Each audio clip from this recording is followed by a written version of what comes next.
What's going on, everybody? Welcome to episode 101 of the weekly comic wrap up. That's right, 100 has come and gone just like that. It's done.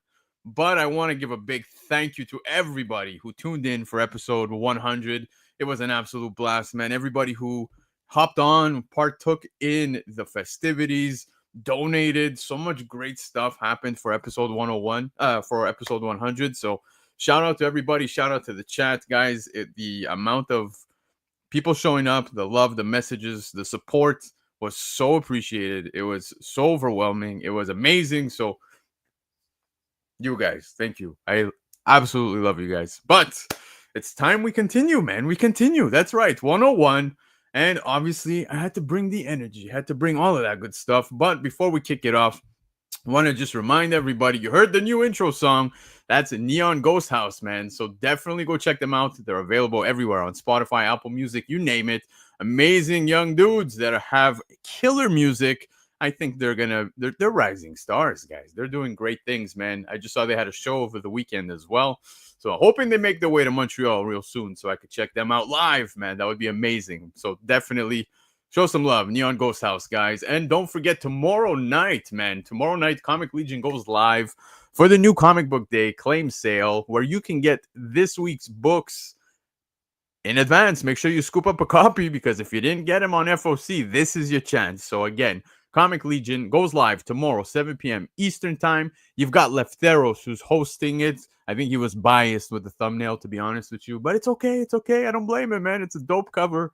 And, of course, you got Chia Pet there as well. So if you didn't pre-order those books and you want to get them, now's your chance. So check out Comic Legion tomorrow, 7 p.m. Eastern Time on their YouTube channel. And that's pretty much the messages, the stuff I wanted to tell you guys. Let's get into the show, because the man with the most energy, who always brings it, for episode 101, guys, infamous Jeb. What's going on, Jeb? What is going on, everybody? How's it going? What's shaking, my Dude. guys? Wow, dude, it's crazy. Man. Like we got a ton of symbiote news this week. I know. It's like I said, the world just kind of, the floodgates opened, and it was just all of Jeb's favorite shit. So let's go.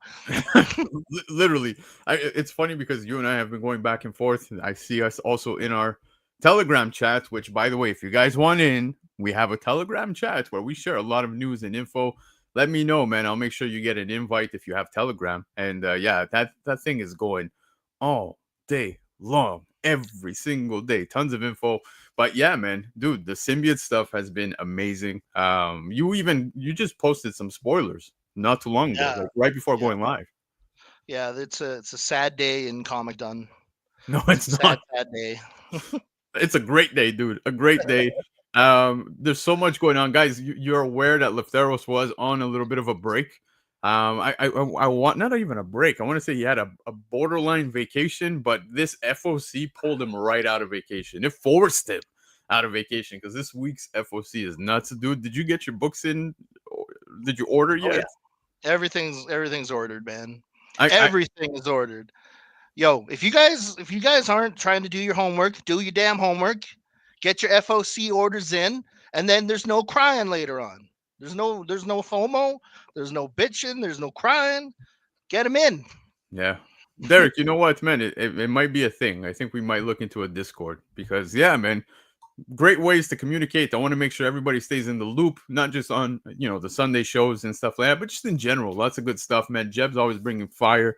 Great information as well. Sometimes people scroll right over it and start talking about most random things, but it's okay. Some of us pay attention to Jeb. Some of us do. It's fine. Hey, if you see it, you see it. If you don't, that's whatever. That's not a big deal. I tried. There you go. All I gotta say, man. Gee, again, thank you for having me on. 101, man. This is crazy. It's awesome. This is Glad I can still show up for you and hang out, man. It's been a minute since you and I got to hang alone, and I appreciate you so much for showing up last week, dude. So many people showed up, amazing people, love for comics, dude. Trek Wars, the list goes on and on. Cliff, all I gotta say is, cheers to all the gentlemen and ladies out there, and we appreciate you. Yeah, and to the people, and I will say this again, to the people who tried to get into the show and I only had a 10 people capacity. I apologize. I really do. I was trying to hold it down, but everybody who won as well, congratulations to you. The books are pretty Yeah, close, man. almost done for being sent out. Some have been sent out already. I know Love for Comics got some out already. I'm going to be dropping off some this week at Comic Legion, etc. Shipping out the rest. Surprisingly, there was a lot of US winners, so that's gonna Yeah, man. let me do what I have to do to make sure you guys get those books good. But yeah, man. So thank you, Comic Legion. Thank you, everybody, Comic Nation, everybody who donated, Dan De La Torre, everybody who was part of it. It was a ride. It was a ride. It was a good time. And yeah, man. So here we are, 101, ready to kick it off in the 100s with you, buddy. It's been a minute, and ironically, tons and tons of symbiote news. So let's get into it. We'll kick it off with the FOC selections of the week. Jeb, are you ready? Let's go! Love it. Love it.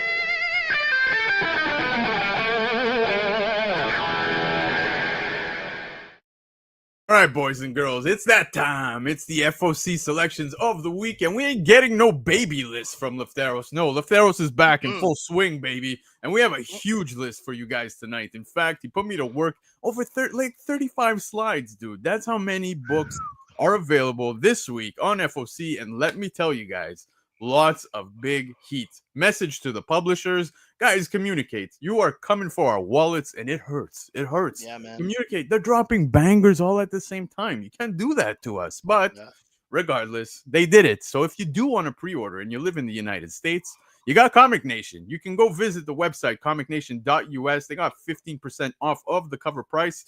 Get an additional 5% off by using discount code Black Crown. And if you're in Canada, like myself and Jeb, well, we've got Comic Legion. So you've got 20% off already on the cover price, but get an additional 5% off if it's your first order by using discount code ENLIST. And guys, don't worry, both shops offer hold boxes. You don't got to ship your books every single week. You can just, ship them when you're ready. Just don't let it pile up for like 3 years. Just don't do that. That's just wrong. It's wrong. But anyways, let's get into the first book on the list. We're going for the jugular with Immortal Legend Batman #1. New Elseworld sci-fi limited series. And what has me pumped about this, you can see that there's the cover by Dan Mora. But dude, Kyle Higgins and Mora on this. Yes, baby. Let's go. I love Mora covers. Just thinking like Super Sentai Go. Absolutely. Absolutely. Badass mechs and everything. Yeah, dude. I love Kyle Higgins' work, man. Everybody knows, you've heard me talk in the past about it when it comes to Radiant Black, how I felt about Radiant Black, and I absolutely loved it out the gate. I'm excited to see Kyle Higgins handling this property, especially, dude. Higgins kicked ass with Power Ranger stuff, so I get why you did what you did, right? Like, do it again. That was top notch. That was top notch. But yeah, man. So I'm excited about this, dude. What do you think of it? Man, I'm excited. I loved all the previews and everything. The art's super kinetic, lots of energy, just badass looking. If it's anything like, Radiant Black and everything, and it's just as good, then it's going to be a banger. Yeah, absolutely. 100%. Man. Couldn't agree more. Pop. Dude, this cover, the colors are insane. The cover is amazing. Dan Mora crushed this cover. Like, seriously, if you're a cover collector and you pick this up, I totally understand why. I'm excited for both reasons. This is a great cover. You got Kyle Higgins on this, but not only this cover is amazing, dude, this is sick. Love this by Matt Taylor, dude. The 1 in 25 incentive. You got to do it again. Yeah. You have to do it again. Super Sentai Go! I love it. I love it, dude. Such amazing. That is not. Never mind. But tell me this is not a crazy cover, man. Here you've got Immortal Legend, Batman and Robin cover depiction by Matt Taylor. Like I said, I think it's amazing. Stunning cover. I love it, dude. It's great. Don't get me wrong. I am not saying anything negative whatsoever about the Matt Taylor. I love it, but Jesus, there's just something about this Dan Mora cover that I love so much. Yeah, it's always nice when the A cover is a banger. Yeah, dude, love it. But the 1 in 25 is absolutely amazing. Chat, those of you catching the replay, I hope you poured yourself a cold one like myself and Jeb, because the list is a lengthy one tonight for FOC. 100%. Shout out Lefteros for putting in the work. I think he worked like 14 hours to put this together. But anyways, speaking Batman, we have Batman issue #1, the cover, a new ongoing series that is going to debut within this issue, the new Batman costume. Now, I know what you guys are thinking. You're saying this is the cover A. What? Dude, all the hype is the Yeah. blind bag. Yeah, the blind is the bat bags. Dude, I'm excited for those as well, but you can't go wrong with the cover A, man. This Yo, cover A, I'm fine with the cover A. I'm not excited for like the $20. Like it's expensive. Those blind bags are not gonna be cheap. There's a lot of stuff coming in this series. I've seen a lot of the design work, some of the looks for you know the new Batmobile, Robin. Man, yeah. like we're getting the gray and blue suit back after all these years. Like it's pretty sick. Yeah, dude, I'm really excited about this. It's looking promising out the gate. I like the new designs. I know some people were not feeling certain things, but I'm loving it. I love the costume, like you said, all the designs, the Yeah. Batmobile. Bring it, baby. You saw, I think it was, I don't remember how long ago I had spoken about it within the Hot Topics. How there was the design, like they were showing all the designs for what's Mhm. coming within Batman issue number 1, and dude, it looks awesome. So And I think one of the coolest things about this series that I'm looking forward to, and I'm sorry if this is a little bit of spoiler, but there's a AI Alfred. really. Oh yeah, That I think I saw that. Yeah, AI Alfred, and that was in like a bunch of the previews, and I'm like, that's gonna be interesting, man. Yeah, AI Alfred, man, that's interesting, dude. I'm starting like the wheels are spinning now. Like you know what I mean? Like Yeah. where are they gonna go with that? Oh, no clue. I was a little worried that they, if they're gonna have AI Alfred, then next thing you know, they kind of backtrack and bring back that robot. But I don't know. It'll be really cool. It'll be really neat to see. Yeah, Chat GPT. Is that what Pacino just said? That's amazing, hilarious. Basically, yeah. But yeah, man. So I'm excited. This is looking great. Oh, again, I am going pretty heavy on some of the blind bags. I think I ordered like 6 blind bags. So let's see what 6. we pull out of that. But definitely gonna pick up a cover A. Now, moving on, dude. Speaking first books, first issues, we're getting a first comic published by Ignition Press. And the issue is called Murder Podcast #1. It's actually a new series about a podcast that causes murderous rage. It's kind of like watching this show. I think that's probably what happens, dude. Everybody starts to rage. But no, jokes aside, this actually looks pretty cool. I think, given that this is the first comic that's being published by Ignition Press, maybe this has some wheels. We'll see. But besides that, the read alone seems rather interesting. I feel like it's nothing. It wouldn't hurt to grab a couple, throw them in the box. Yeah. If these guys are super new, then they have a mountain to climb, and I guess we'll just see how it goes with the stories. Yeah, absolutely, man. And you know what? Kudos to them. I am gonna give a kudos that they're actually dropping this. This Yeah, is their first issue, so congratulations to Ignition Press. And yeah, I'm gonna keep an eye out for this. I'm picking this one up. Definitely gonna give this one a read, man. Looks pretty that's cool. right, Gregory, baby. No risk, no reward, right? exactly. Pick it up now on the low. But Gregory, thank you so much. Don't even worry about it, dude. I appreciate you even being here right now. But all right, moving on from Murder Podcast, we have Godzilla #1 that is going to a second print.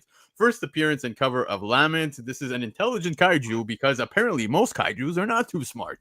And yes, that is a fact. So This series was really cool, man. Like they had, I think it's like the neatest way to spell a person's name. Fuck, why is all of a sudden I'm brain farting on the kid's name?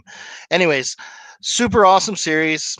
Dude has the same powers as Godzilla, and the whole universe is connected now, and it's kind of cool. They're bringing in like superheroes into the kaiju genre, and then everyone somehow is like genetics connected to whatever, right? yeah, dude. Yeah. Again, if you missed out on the first print, this is your opportunity. The second print, I actually really like the cover. I think it's pretty cool. So yeah, Original art too. Like it's pretty cool they do that. yeah, I love how everybody in the chat, Lindman is saying that the show murders his wallet with the new books that he needs after, and it is Lefteros, Derek. That's right. Blame him, and he happily takes the blame for that. So Oh, there you go. Jason. The kid's name is Jason. God, that was killing me. But yeah, super cool series. Can't wait to see what happens in the next issue out soon. I love how your mind stayed stuck on that one. But yeah, Godzilla 1, second print, definitely worthy of a pickup. Now, up next, okay, here. Guys, I'm going to do something a little abnormal here. I'm going to pull up some notes, and I'm going to explain to you why.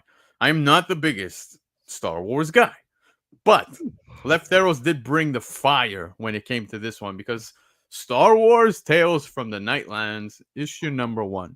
Cover A, first appearance of the Nightlander. First and foremost, dude, that is a creepy ass cover, right? Like that looks pretty wicked, dude. Okay, cool. So this is kind of like their Tales from the Crypt, right? I don't More or know. less. It And this kind of is like feels like that. Crypt Keeper.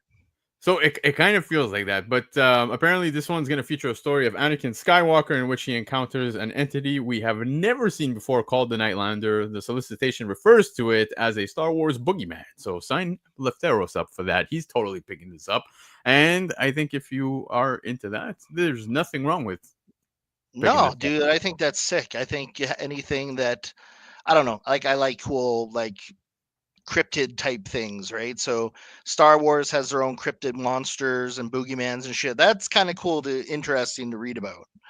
I don't Yeah. know. That's just me. Uh Anytime Star Wars does something really, really cool, like what was it, Doom Troopers or whatever, or Death Troopers, Mm-hmm. when they had all the zombies and all that, that was kind of cool. This will be up there for sure. And it's got a Francesco. Yeah.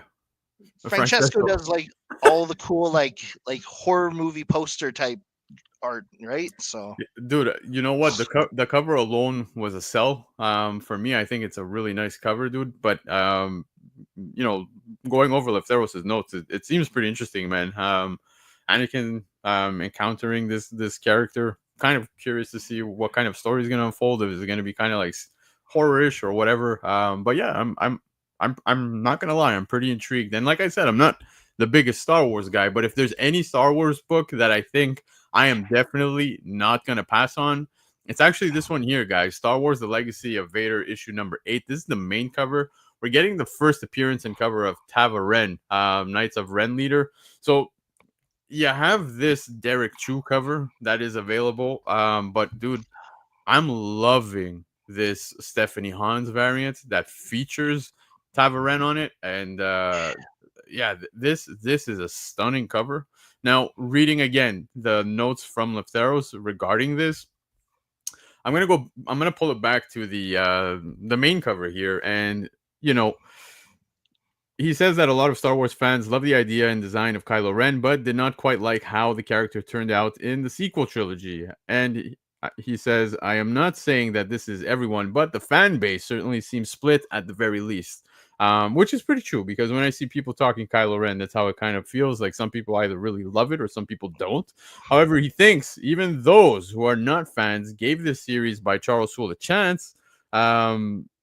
They may end up with a newfound love for the character. Exploring Kylo's connection with Vader has been very enjoyable this far. So again, I'm not on this, so this is me just taking Lefteros' words on yeah, this, and I trust him. I do think the design looks amazing, and I yeah, really like the Stephanie Hans. So I don't think I'm going to skip on this one. I actually think I'm going to pick up the Hans. I might regret not picking up the cover A. We'll see, but Stephanie Hans totally deserves my money yeah. for this cover.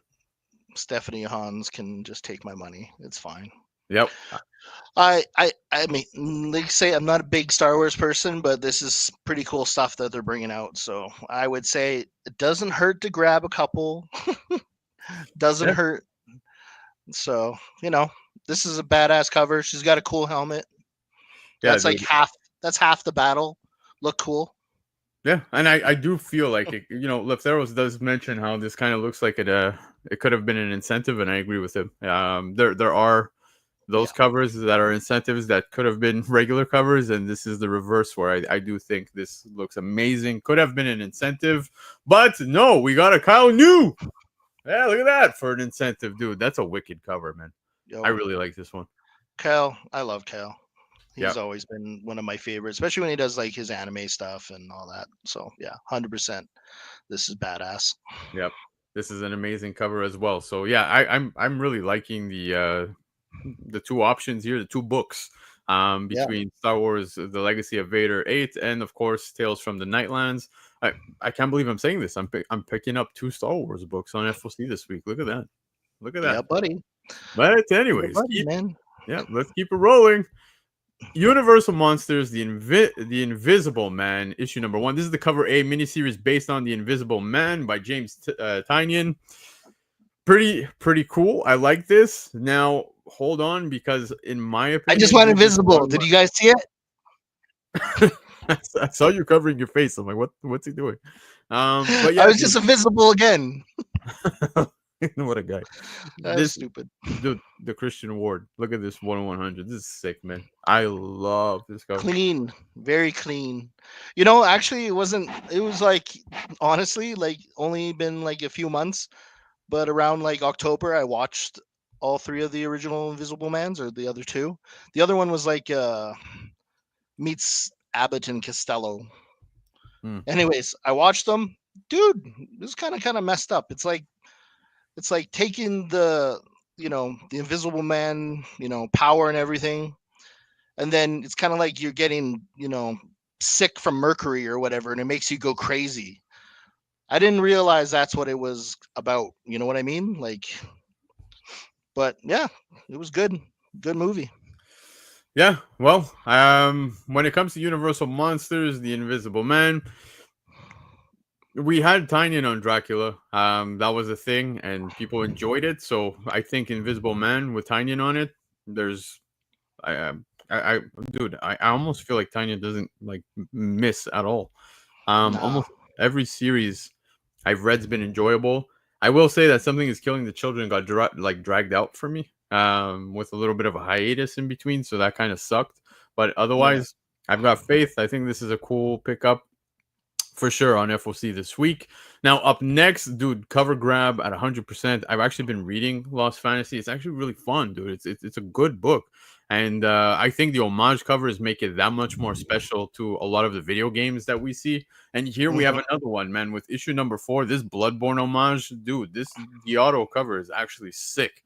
And yeah, man, like, dude, the Metal Gear one was amazing. The Final Fantasy ones were amazing. Like, I'm Yeah. loving all these homage covers.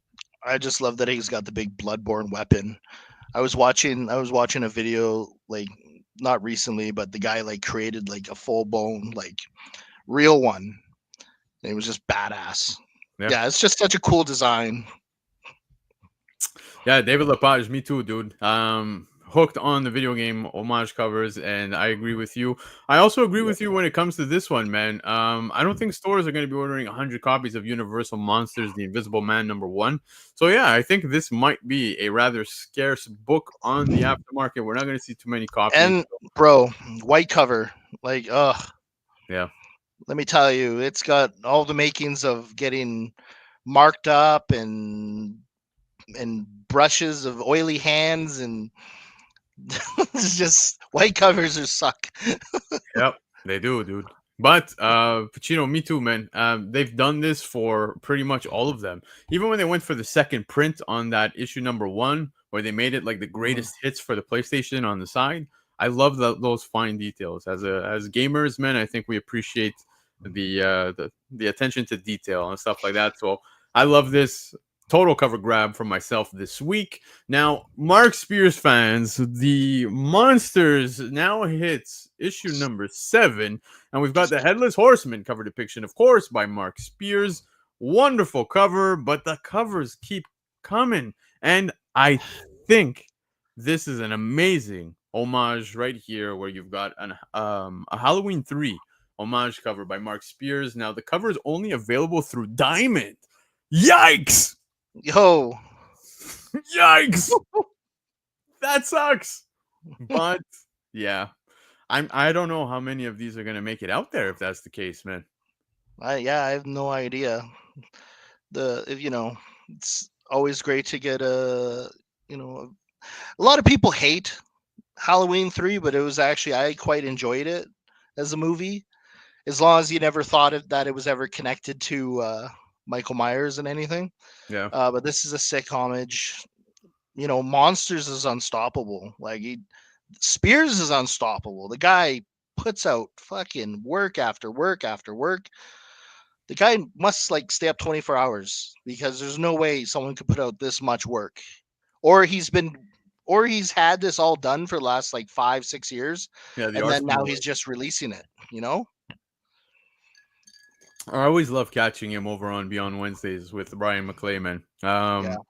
It's so refreshing to see an artist be involved, Yeah. especially with the community, and seeing what he goes through to do these things, man, and hearing his takes. It's always fun. So I do appreciate that tremendously. So shout out to Brian McClay and his show. But when it comes to this one, yeah, the diamond stuff is the big scare here. But Comic Legion does have these available, guys. So cheap plug, yes, we're gonna take advantage of that. So if you want to pick it up, make sure you go through Comic Legion, who can guarantee you that.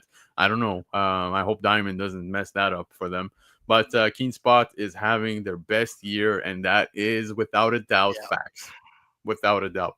But I think, Mark Spears, like I said, does definitely go on Brian McClay's show, etc. And he's got his finger on the pulse when it comes to people making content, just Yeah. on YouTube, etc.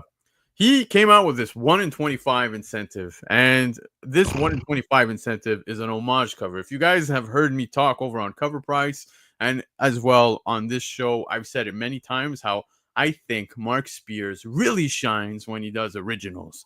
But his homage covers are amazing. But for me, I still think that his original covers tend to look better, and that's my opinion. That's just me. I like his originals. Well, Yeah. if he ever heard me, he must have taken that to heart because he shafted me with this one. Dude, look at this cover. Monsters Magazine 56 cover homage by Mark Spears. Wow, this is stunning. Dude, this is amazing. I hope and I would wish that this would be printed in magazine form because this looks so good. Shout out to Mark Spears for this cover. This is dope. This is amazing. Yeah. Yeah. I believe I actually had the original monsters. Like I ended up grabbing like a bunch of them at a thrift store once when I was a kid. So I ended up having like a bunch of them, got to read them. I just love these magazines, man. Yeah. Dude, Oh, and, dude. and and the way he put this one together, man, this homage looks absolutely amazing. It's the 1 in 25 incentive for Mark Spears Monsters issue 7. Love it. And like I said, man, he absolutely crushed it. So shout out to Mark Spears because this one is amazing. Yeah, That's right. This that's cover made me look foolish. I'll take it. I'll take it. that's I right. love his homage covers. I just think his originals for me. I like Yeah, looking at those originals. They're amazing. that's right. Mark Spears is a monster. I love it. Absolutely love it. But yeah, shout out to Mark Spears for this one. Love this. All right. Up next, guys, if you play video games, of course, all the hype has been Marvel Rivals, but no, here we go. We've got new video game covers. Doctor Strange 450 and Moon Knight Fist of Khonshu issue 12 bring us some NetEase games. Marvel Mystic Mayhem variants. That's right. You're probably playing that game on your mobile devices if you like RPG style games and stuff like that. Well, here we go. We've got Doctor Strange, Moon Knight. The game is pretty fun. It was interesting. I played it for, just a little bit. I'm not as invested as other people in our chats, like Pacino, Lefteros, and many other people. I know a lot of them are playing this game hardcore, but yeah, these covers are sick. Yeah, these are cool covers. Like you can't even hate. Like I love the anime style. Yeah. Love the Moon Knight. That's just a cool cover. Like I would pick that up if it was anything. Yeah. Hey, David, I don't blame you for picking up one of each just in case, because of course nobody wants to miss out like we did when it came to the rival stuff. But does this pop? I don't think so. I don't think it's gonna, surprise everybody, kind of like Rivals did. Don't forget that the Rivals covers came out before the game. Those first ones where we had, Spidey, Yeah. we had Venom, we had, I think it was Magic. Those ones kind of surprised everybody because the game was not out yet. Nobody knew what to expect, and that thing became a phenomenon. And dude, it's still doing Yeah, damage. it's an actual monster series.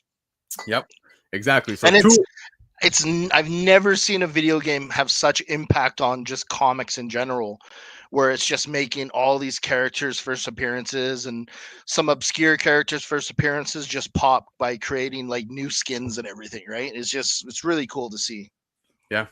No, I agree with you. So, if you're a fan of the Mystic Mayhem video game, here's two amazing covers for you via Doctor Strange 450 and Moon Knight Fist of Khonshu issue 12. Now, up next, guys, Alex Ross covers keep coming out, man. You can see some Havoc here. You can see Professor X, some Dazzler, and some other goods. But those covers are still pumping out. Those timeless Heroes variants Yeah. available on FOC. We've got 6 covers at the moment. So if you're still collecting these and you're still into that, just want to put it out there. I've kind of died out on these. I stopped picking them up. Did you? Yeah. To be honest, I mean, it's Ross. Ross's shit's just amazing. No one can do it like him. Man, I feel like they're not holding the value. I don't know.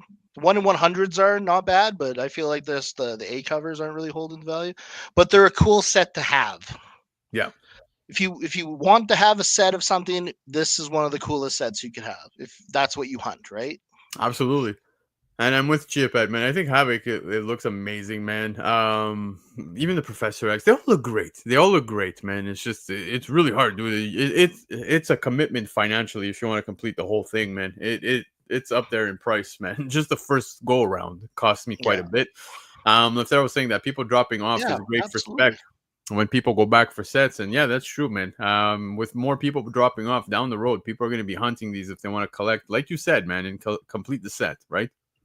Be interesting to see what because he'll do a villains version of this, and what villains is he going to use from, because a lot of these are more modern ish characters, right? Yeah, some of them, like we're talking like in the 70s kind of introductions. So it'll be interesting to see what villains he uses from that time period for the next run. Yep, absolutely, man. But I agree with Derek, man. That's something that kind of like pisses me off when it comes to comics. I hate seeing characters on books where it has no relevancy. Like you'll have Havoc on a Miss Marvel cover, and I'm like, what? Shanna the She-Devil on Venom. Yeah, but or Carnage. Yeah, but it is what it is. So Alex Ross cover is available on FOC. Now here's a big one, guys. If you're a Mega Man fan like myself, we got Mega Man ZX Timelines issue number 1. Cover A. Shout out to Pacino for the information here as well, because first full appearance and cover event, aka Mega Man ZX, standard American comic book format, of course. There was some chatter going back and forth within our chat, how there was pretty much something related to him popping up in like Archie books or something. Pacino, correct me if I'm wrong, but I didn't know that, so I really appreciate Pacino for putting that out there. But yeah, man, this is a neat cover. There's another great cover on the ratio. Check this out, the 1 in 5 incentive, dude. I love this because I dig it. Yeah, especially when you get Rush at the front there. I do. Rush, that robot dog, man, is the best. He's the best, dude. Love that dog. Love that dog. Good boy. He's a good boy. He's a good boy. Yeah, man. So yeah, they got me in the feels with that one. I'm totally gonna go for that. So yeah, I'm gonna chase the 1 in 5 for sure, man. And they do pretty well. So I like this one. Oh, there you go. So you have last issue 55 of Mega Man had a vision of all the different timelines in which we got to see him. So that's pretty cool. But yeah, I'm picking up the cover A and definitely going to pick up the 1 in 5 incentive. Jeb, I'm excited as shit for this one. Spider-Man 94, issue number 1, the main cover sequel to the hit 90s animated series that everybody was loving in the 90s. I don't think there's one person in the world who hated on this 90s series, dude. And if you love that freaking intro music. Oh, dude, yeah, man, Joe Perry. But yeah, man, I love the fact that we're finally going to see a sequel to the animated show, and of course we're going to get some conclusion here. We're going to get some answers with the MJ stuff. Get introduced to some new characters. Yeah, man, it's going to be a ride, dude. It's going to be a ride. I'm really, really, really excited about this. I love the cover A. I love the Ron Lim, the homage to what is it, Spider-Man Unlimited? Yeah, Spider-Man Unlimited issue number 1. And yeah, I'm going to be picking that up. Now, of course, you have this cover A, which is also the 1 in 100 incentive. Really like it. It's neat. I think Bradshaw did an amazing job capturing the 90s vibe. Style. Yeah, dude. It's so 100%. Good. So good. So Loving these. I'm picking this up, and yeah, man. Dude, I'm just excited because Kane's gonna be in this story, and it's gonna be OG Kane in his original suit, and yeah, dude, it's gonna be badass. Yep. Really excited about this. So, Spider Man 94, here we go. It is time to kick that off, which I'm super pumped about. Now, up next, guys, another book that everybody's anticipating is Marvel DC Deadpool Batman issue number 1. This is the main cover. It features Deadpool and Batman. Plus, there's other crossover stories that are taking place as well. Here we've got the story being written by Zeb Wells and various multiple other writers as well. You got Greg Capullo on art, and again, other artists as well. I love the cover A, but dude, here we have the Stegman homage. I know that this Incredible Hulk 340 has been homaged to death, but this one looks really good. I like this, so I'm picking this one up. There's it works.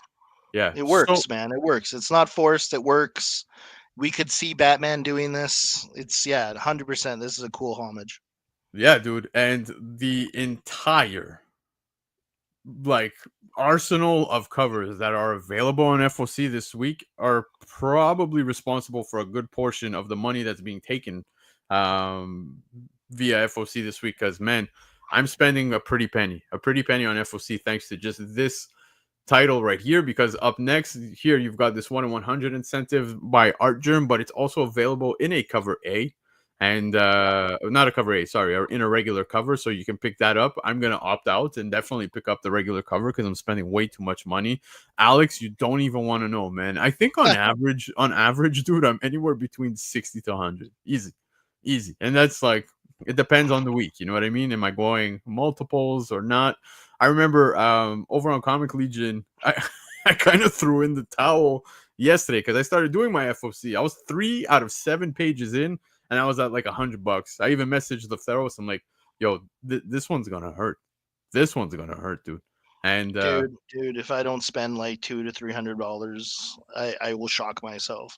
But I've cut back a lot, dude. Like, I've cut back a lot. Like I said, I just go after my symbiote stuff. I kind of try to stay on my wheelhouse, but then I do research on other books, and then I get myself. I screw myself over because I'll be like, oh, that's really cool. I should grab a few of those. Yep. But I agree with Lefteros, man. We can't avoid this one, man, because it is a big FOC. Getting Magic and Catwoman crossing over on a cover, man. I think this gets everybody excited. 2 beautiful, sexy ass covers, characters. Sorry, so yeah, totally worthy of a pickup. Easy, Jeff. Easy. Oh, fuck yeah. Let's go, baby. Easy. But anyways, moving on from that cover, guys. This is the crossover I think everybody's excited for, because you've got this Guri Hiru. I always mess up the name, but anyways, cover featuring Jeff the Land Shark, Crypto. I love how you got Crypto on Jeff's little doghouse, and then you've got Jeff on Crypto's, of course. Do they need that many toys? I guess so. We saw how Crypto acts in live form. So yeah, you should see how many toys my dogs have. So yes, 100%. They always need that many. They got to keep them busy. It's so funny because my dog has gone through fucking toys like crazy, dude. He rips that shit to shreds, no matter which toys. But he always managed to keep one Kong toy from when he was a baby till now that he never broke. Never broke it. He still plays with it. You know what I mean? So I'm like, yeah. I don't know if that thing is sturdy as hell or the guy just has an attachment to that toy. But either way, this crossover is amazing. You got Jeff the Land Shark and Crypto, and it's gonna happen in story as well, man. There was a little preview of that available as well. So I'm excited about this, man. I think this is fun. Everybody loves Jeff. Everybody loves Crypto. So amazing. You got David Lepage saying that he ordered a few covers for this book, this being one of them. Well done. I actually think that a lot of people are going to be wanting to scoop this up on New Comic Book Day. And not just this one, guys. I don't know if you saw the Scotty Young cover for Deadpool Batman issue number 1. This screams Scotty Young exclusive on his website, dude. Like, looking at this is the type of shit that is on Scotty Young's website. And here we have the capacity to pick it up at regular price, cover price. And I am totally going to pick up a few copies of this because I think this is awesome. And I'd love to get this signed by Scotty. and get it slapped, dude. I think this is a great book. A beautiful Scotty Young cover. Yeah, Scotty Young sells himself. You don't even have to like. They're the ravenous Scotty Young fans out there, man. Yeah. They will do. They will fight each other for this book if they had to. Absolutely. And let me I tell paid you, for man. blood. Yeah. I've stood in a Scotty Young line for signatures, and let me tell you, man, the people are definitely showing up, man. They show up for Scotty Young, and like I said, this is totally a cover that I would imagine be available on his website, but no, it's available on FOC this week. So totally Yeah. picking this up, man. I love this cover, and again, another cover for this book that is just eating at my wallet. But anyways. All right, let's get into it, guys. We're getting into Amazing Spider-Man issue 11. This is big. This is big, guys. And I know you're probably thinking, yeah, but it's, ASM is not the best and whatever. But sure, hang tight, guys, because right Bro, here the in this series issue, is so solid. yeah, exactly. But in this issue, you've got the debut of Technorakid Spider-Man costume, first appearance of Wretched, Simbi, and more. So there's a lot more other characters. But what I find rather interesting here is that we're getting this new costume, right? As you could see. So Hmm. if Spidey's at the forefront, who is in that costume? That is my question here. So a lot of the rumor mill right now, I heard Ben Riley, and I'm like, that seems like it's too soon. I Yeah. don't know. It would be Uh, interesting if they're yeah, bringing it would Ben be Riley that quick. interesting, but that's what a lot of people are trying to say. I'm not eating that. Like I don't think it's going to be Ben, but they say he's kind of an asshole character, or like Spider-Man splits off and he's kind of being a jerk on one end, and then he's doing the space thing on the other end. Yeah. Yeah, we'll see, man. I'm really curious to see who's gonna be in that suit. And of course, left saying Joe Kelly's having fun, Oh and yeah. you could totally see it within the reads as you go through these issues, dude. You know what? I gave Zeb Wells a lot of heat for what he put out. I didn't really enjoy it. Joe Kelly's been rather enjoyable, man. We're now getting to issue 11, so yeah, I'm on board. I'm curious to see who's going to be in that suit. But moving on, we do have the first appearance and cover of Wretched on this cover. And you were talking about this one a little bit too within our chat. Yeah. So this just what was the name of the starship guys, the Ravagers? She just reminds me of the Ravagers, like one of those guys. Yeah, But no, it looks cool, man. I like your design. Guess yeah. we'll see. Yeah, we'll see. Exactly. I like what you said about the Ravagers because when we hop on over to this one, you've got this amazing cover here where you can see multiple characters on. And ironically, at the front of this, you've got Rocket Raccoon, as you could see. And then Yeah. you've got some other characters, including Simbi, who I think we're all really excited about. But you've got this Garen variant, Spider-Man and his Cosmic Friends cover depiction by Javier Garen.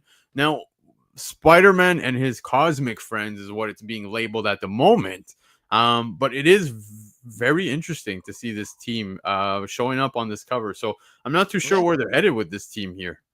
So I think this might be a sneaky cover passing Yo, through and FFC. and it's such an interesting, like, what an interesting suit, because at one hand it kind of looks like the techno virus. On the other hand, it kind of looks like, like Warlock and his species. And Yeah. then on another hand, it kind of reminds me of the Phalanx. So how this new techno organic suit works will be really cool to see. Yeah. Absolutely. So I like this cover a lot, man. I think it's definitely worthy of keeping an eye out on. And up next, I love this Sanford Green cover, man. Yeah. This cover is just a straight up cover buy.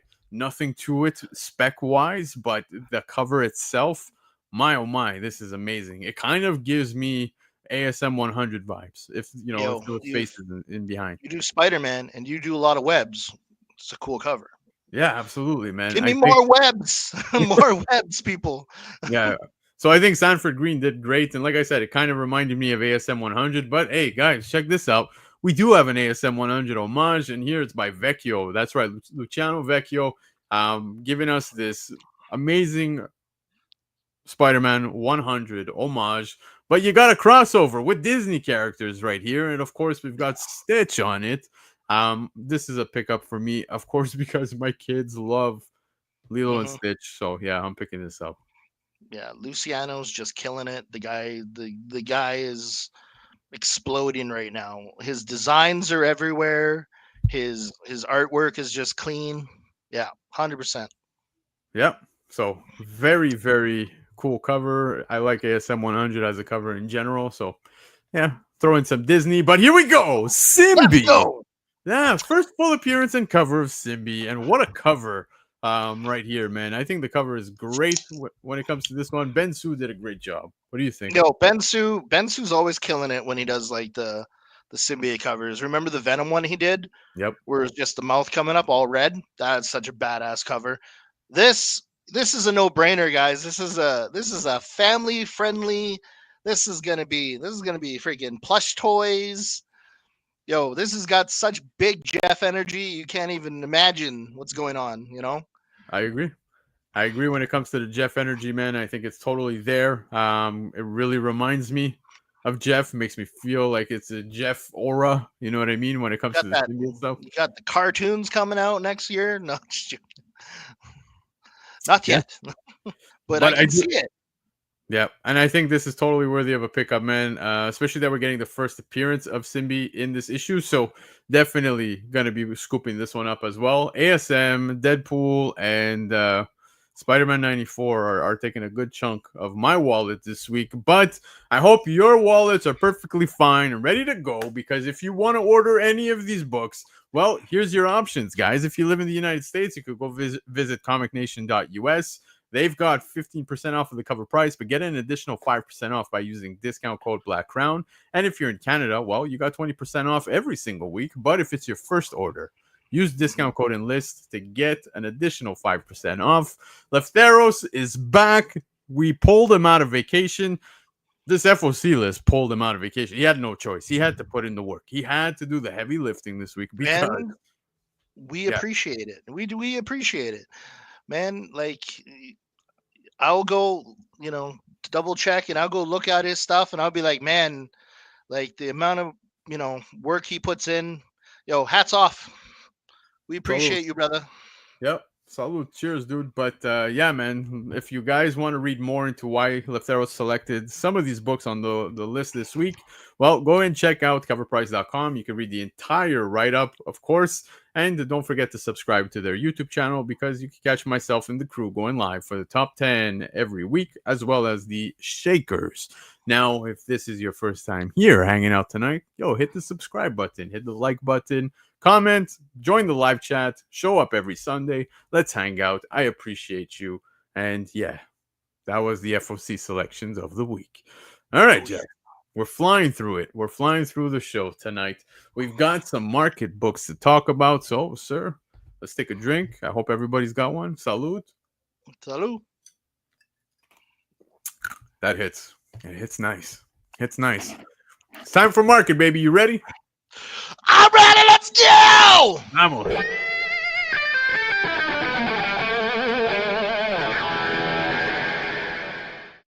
Yeah, those Benjamins be flying, baby. It's time for the market report. That's where we look at the sales that took place within the week on the aftermarket. Now, what do? I check out multiple lists. I check out the House of Stein, CBSI, Key Collector, Cover Price, Go Collect, check sales on eBay, check in all your Instagram accounts, and I will shout out an Instagram account tonight because I saw a sale as well.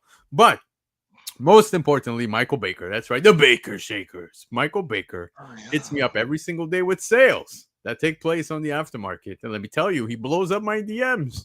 I'm in meetings. My boss is wondering if there's an emergency at work. There's an emergency elsewhere, baby, on the aftermarket. But it's okay. Yeah. Let's check out some of the sales that took place this week, with the first sale being Godzilla #1. Yes, San Diego Comic-Con also came and went last weekend. And the Godzilla #1 blind bag from San Diego Comic-Con that was limited to 1,025 copies. You had Arthur Adams here doing these amazing covers. It's an ID from IDW, of course. Raw. And dude, the blind bag raw going for $228 US. Cover price Daily Shaker, highest price to date so far. Baby Godzilla is here, baby. He is here. What do you think man. of it? Well, it's Arthur Adams and it's Godzilla. And I can say that there's only one person other than Arthur Adams that I like, drawing Godzilla, and that's Matt Frank. And let me tell you, Arthur's still and will always be the king of Godzilla drawing. Yeah. You Art know in what? general. I don't disagree with you, dude. Now, I just want to show you guys a little something just to give you an idea. You're probably wondering, like, whoa, okay, well, what's all the hype when it comes to this? There's a few things, man. So just to show you very quickly, here's one that is available right now over on eBay. So you can see you got some different covers that are available. Oh, they're so wicked. Yeah, really neat within the blind bag. And of course, we've got a trade, which is a 1 in 10. You've got the virgins that are 1 in 15s. You got a gold foil, 1 in 62. Platinum foil, 1 in 77 chance. And then you got spot glass, 1 in 123. So rather interesting, man. And there's amazing variations per cover type within these bags. So yeah, man, I like this, dude. I think these are pretty cool. Again, I'm not the biggest freak when it comes to picking up some blind bags and stuff like that. Like I don't go crazy, but man, I think this would have been a great opportunity to pick up. Had you been at San Diego Comic-Con. Yeah, it would have been an awesome flip, let me tell you. Yep. If you were flipping them, it would have been a great flip. But man, I just want the Arthur Adams freaking King Ghidorah. That cover's just sick. Yep. Why 1025? I think that's a great question. I'm not too sure, man. I'm really not too sure. So I'd have to dig deep into that one. Henchman, that kind of makes perfect sense to me. And I do agree with you, David. These are very pricey, man. Very pricey, especially just being a blind bag. You have no idea what you're going to be getting. $228 is pretty impressive. Baker, maybe. I just tell him it's the wife, so he could maybe just hate her instead of you. Don't worry. But Godzilla #1, the 2025 San Diego Comic-Con blind bag, sold raw for $228, highest price to date. Crazy, man. Crazy. All right, this is some scary shit. Silent Hill, Dead Alive, issue 1. This takes us back to 2005 by IDW. It's the 1 in 15 retailer incentive by Zimmerman. There's only one CGC 96. There's 6 total on the census, man. And a CGC 96 just sold for $175. This is a cover price daily shaker, highest sale recorded to date when it comes to this book in a CGC 96. And what a fucking creepy cover, dude. Yo, she has some intestinal fortitude. Right? Right. I'm just saying, there's a lot of stomach. There's a lot of tummy in there. Yeah.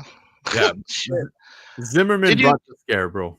Yeah. Did anyone like the Silent Hill movie? I didn't mind it. I thought like the whole pyramid head scenes were really badass when he rips the freaking skin off the girl or whatever. That was badass. Dude, I don't know. Like, I went to watch Silent Hill when I was in high school in theater, dude. Like, the whole class. We just all looked at each other and were like, yo, let's just go watch Silent Hill, man. So that's what we did. We showed up to the theater, and I shit you not, man. I was sitting in the top right corner, and you know when you get to the opening credits and then it just says Silent Hill? Yeah.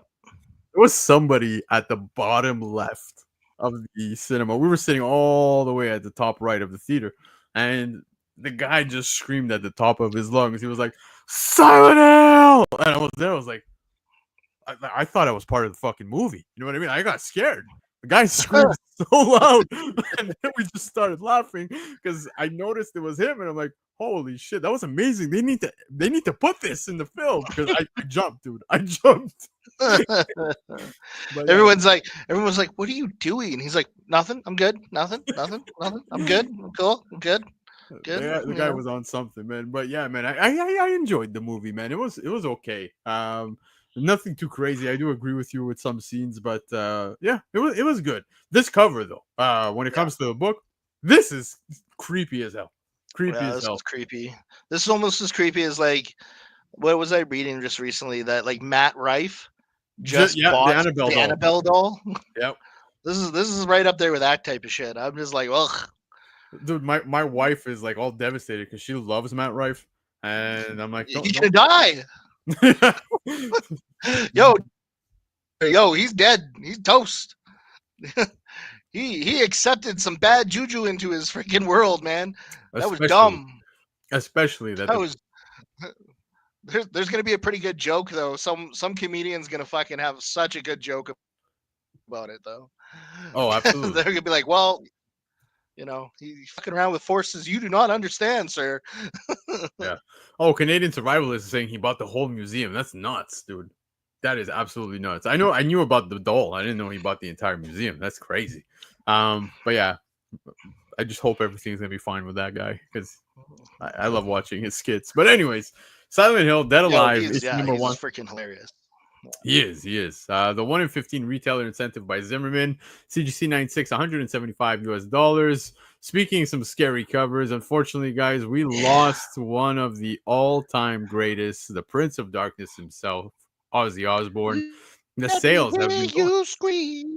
Yeah, man, the sales have been going. Dark Knights, Yo, Death Metal, issue 7. This is the German edition, covered by Marco yeah, Mastrazzo. Love Marco Mastrazzo's work. As you can see, there's a little Panini logo there at the bottom left. Ozzy Osbourne being on this cover with, the Batman Who Laughs, CGC 98, $299. What a great sale. What a great book. I love this cover. yeah, man, this is such a fucking. This is metal as it gets. That's all I can say. This is just badass. Rest in peace, Ozzy. Yeah. Dude, it was a hard week the last couple of weeks, man. It sucked, bro. Lost so many greats that we grew up with. You know what I mean? Yeah, it I was don't. just crazy, crazy. Yeah, I don't care political stances, but even Hogan, dude, even Yeah, Hogan. Like, I grew up with Hogan, man. I watched wrestling. yeah. I still watch wrestling. I'm missing SummerSlam to be here with you guys because that's what I like doing. I want to hang out. I want to hang out and talk Okay, comics. it'll be. Yeah, brother. It's okay. We can catch it on the rewind on Yeah, I'm not worried. Netflix. I'm not worried. It's gonna watch me immediately after the show because I'm gonna knock out on the couch. But yeah, Ozzy Osbourne, dude. Sabbath, like I can go on forever when it comes to Ozzy. I absolutely love the Ozzy, so I love this cover. I kind of kick myself for never having purchased one in the past prior to his passing. Because now, if you want to grab one, it's going to cost a pretty penny. Because Dark Knights, Death Metal, issue 7, the German edition cover by Marco Mastrazzo featuring Ozzy Osbourne and a CGC 98 just sold for $299. Yeah, Ozzy was absolutely hilarious. Dude, the Osbourne show was absolutely amazing. Yeah, I'm not even sure how many were on the census for this book. There can't be that many. Yeah. I don't think there is. I really don't think.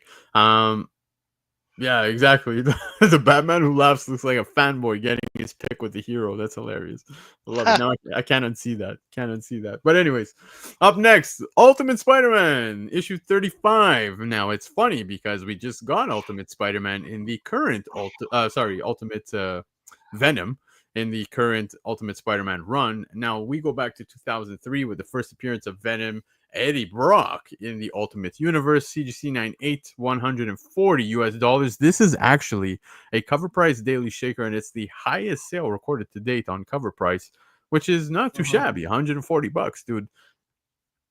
Yeah, like you can easily buy these like raw cheap, like super cheap.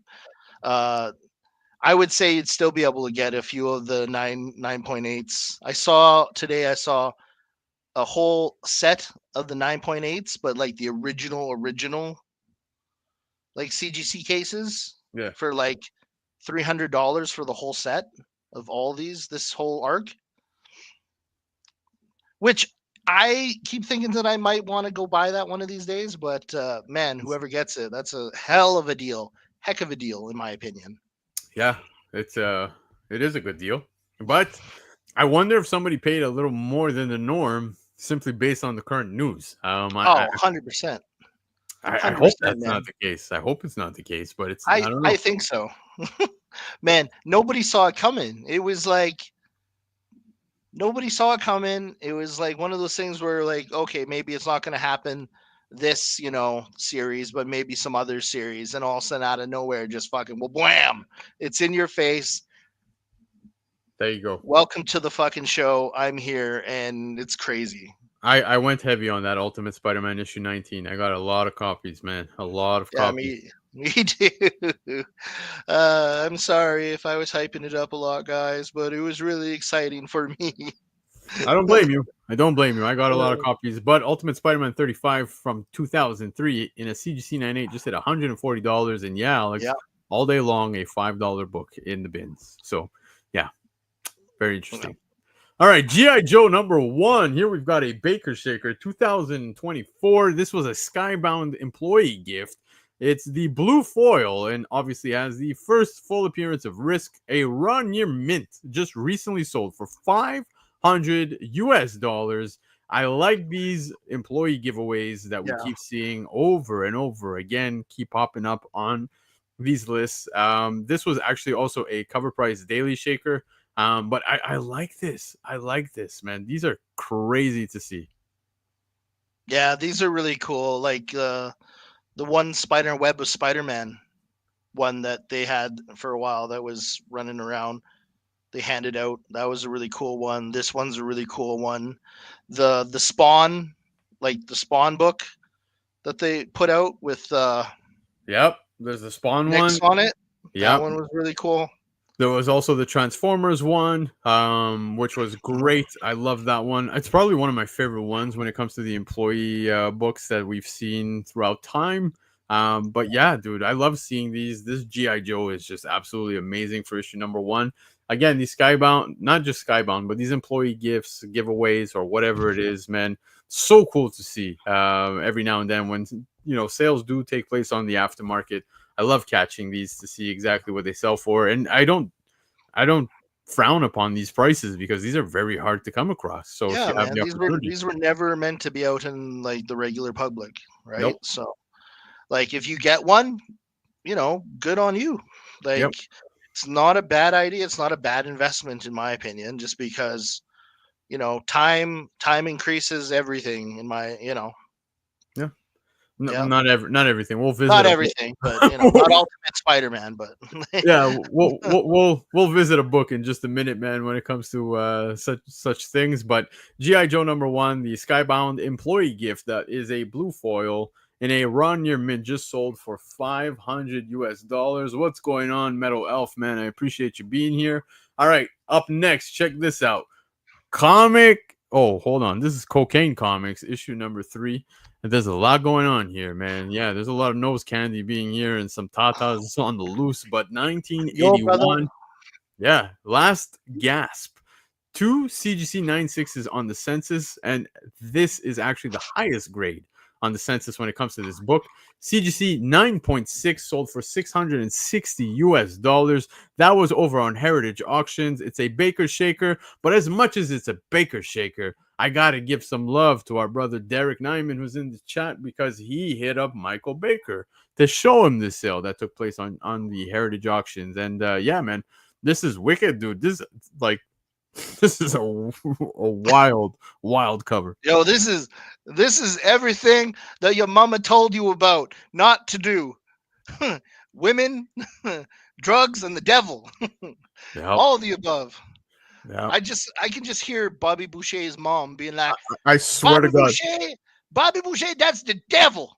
I swear to God, the second you said the devil, the way you said it, I knew you were going with Waterboy. I knew you were going that way. But man, we got everything here. We got the Devil's Dandruff. We got the Tony Yale. Yeah. Bro, the Coca. Bro, yeah. This is a bad motherfucking cover. Yep, and of course, yeah, this is a great point because David Lepage is saying that Cocaine Comics is written by Leonardo DiCaprio's dad. If you didn't know that, so it's always a fun little thing to add to this. But that's man, wild times here taking place on this cover. What's that girl holding over there with her tits out? Tootskies.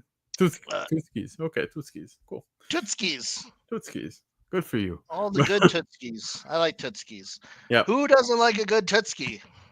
Exactly. Cocaine Comics, issue #3 from 1981. Again, CGC 96 just sold for $660. There's only 2 96s on the census, and both those being the highest grade available for this book. So very interesting to see this sale at $660. A great book. Thank you, Derek. And thank you, Michael Baker, for these ones. All right. wicked ass cover here. You've got X-Men Origins Cyclops #1. This takes us back to 2010. This is a Granoff cover. There's only 13 CGC 98s on the census of this book, and a CGC 98 just sold for $225. Baker Shaker this week. And dude, this cover is sick. Like, I'd love to get this signed by him if I had a copy. Little nose beer. Yo, I never get down with a little toot.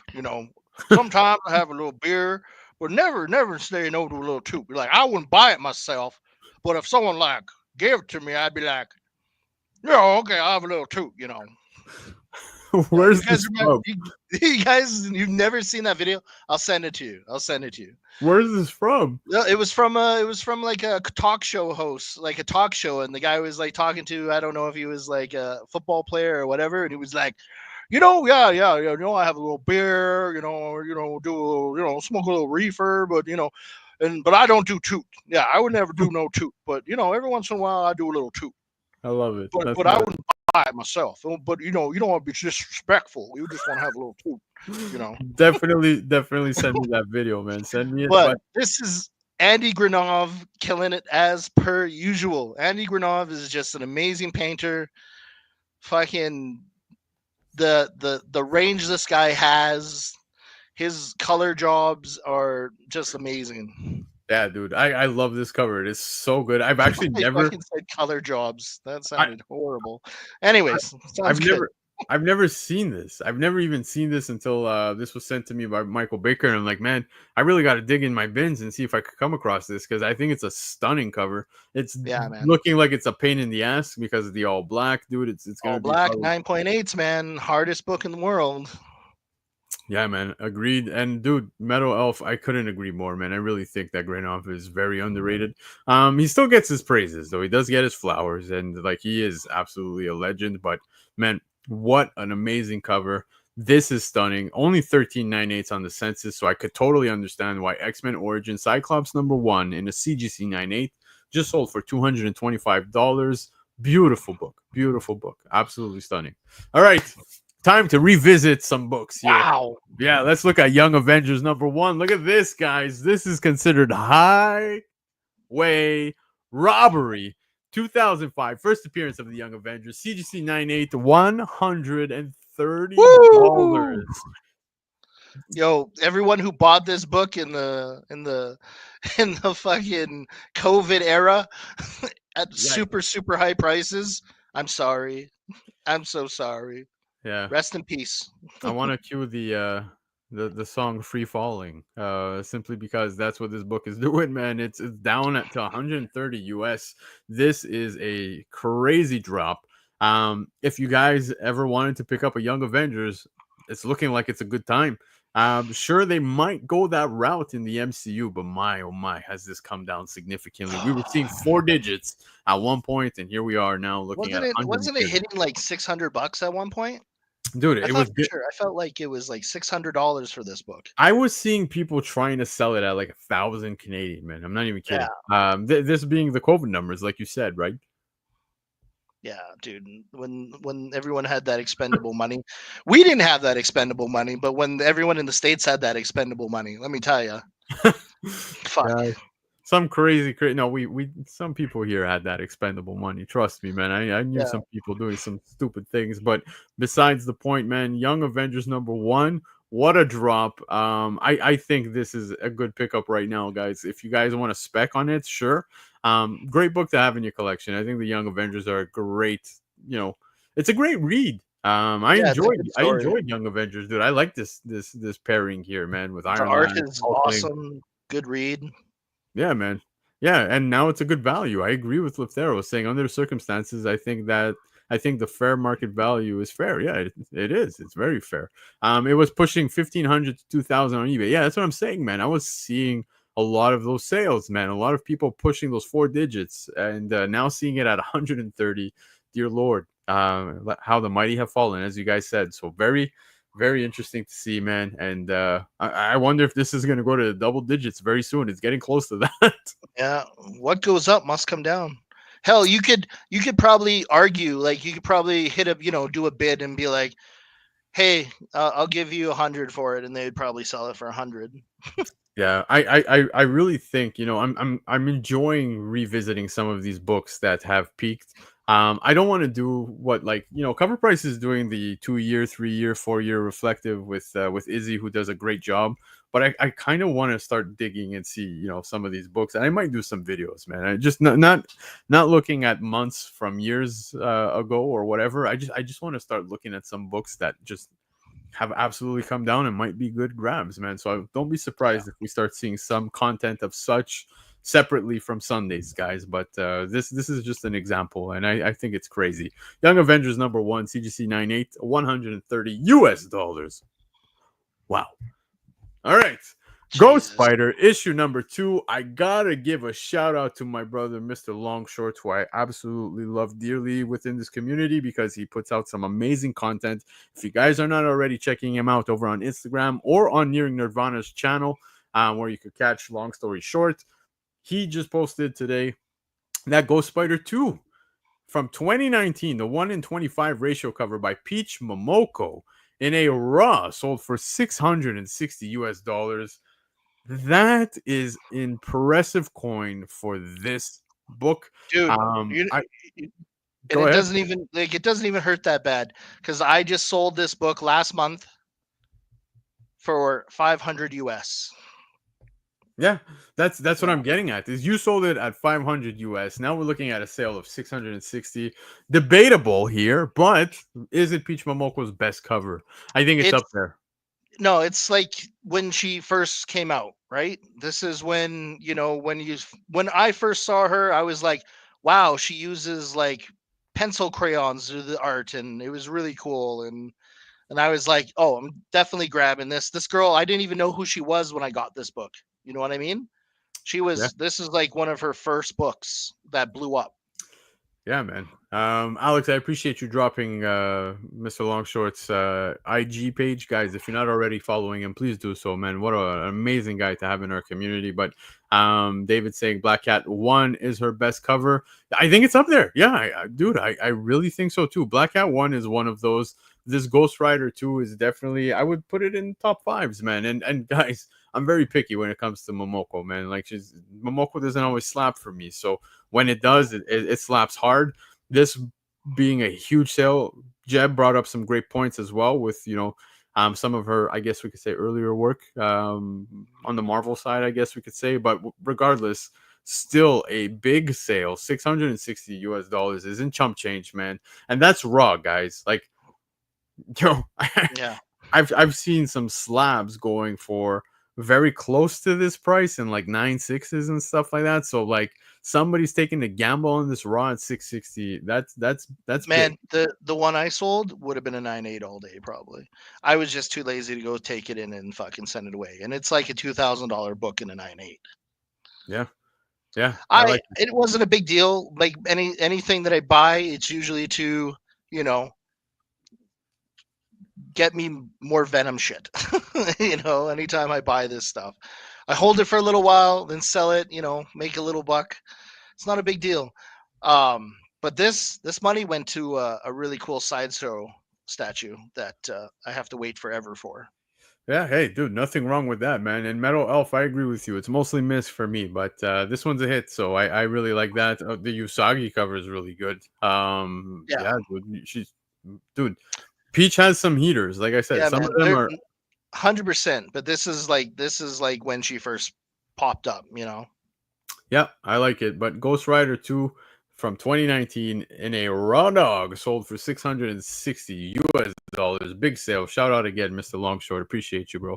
But all right, check this out. Somebody check on Pacino because Dragon Ball special sneak preview from 1998. This is from Viz Comics. There's only 12 CGC 98s on the census. Now, again, don't confuse this with the issue 1, the actual issue itself. This is the special sneak preview. And a CGC 98.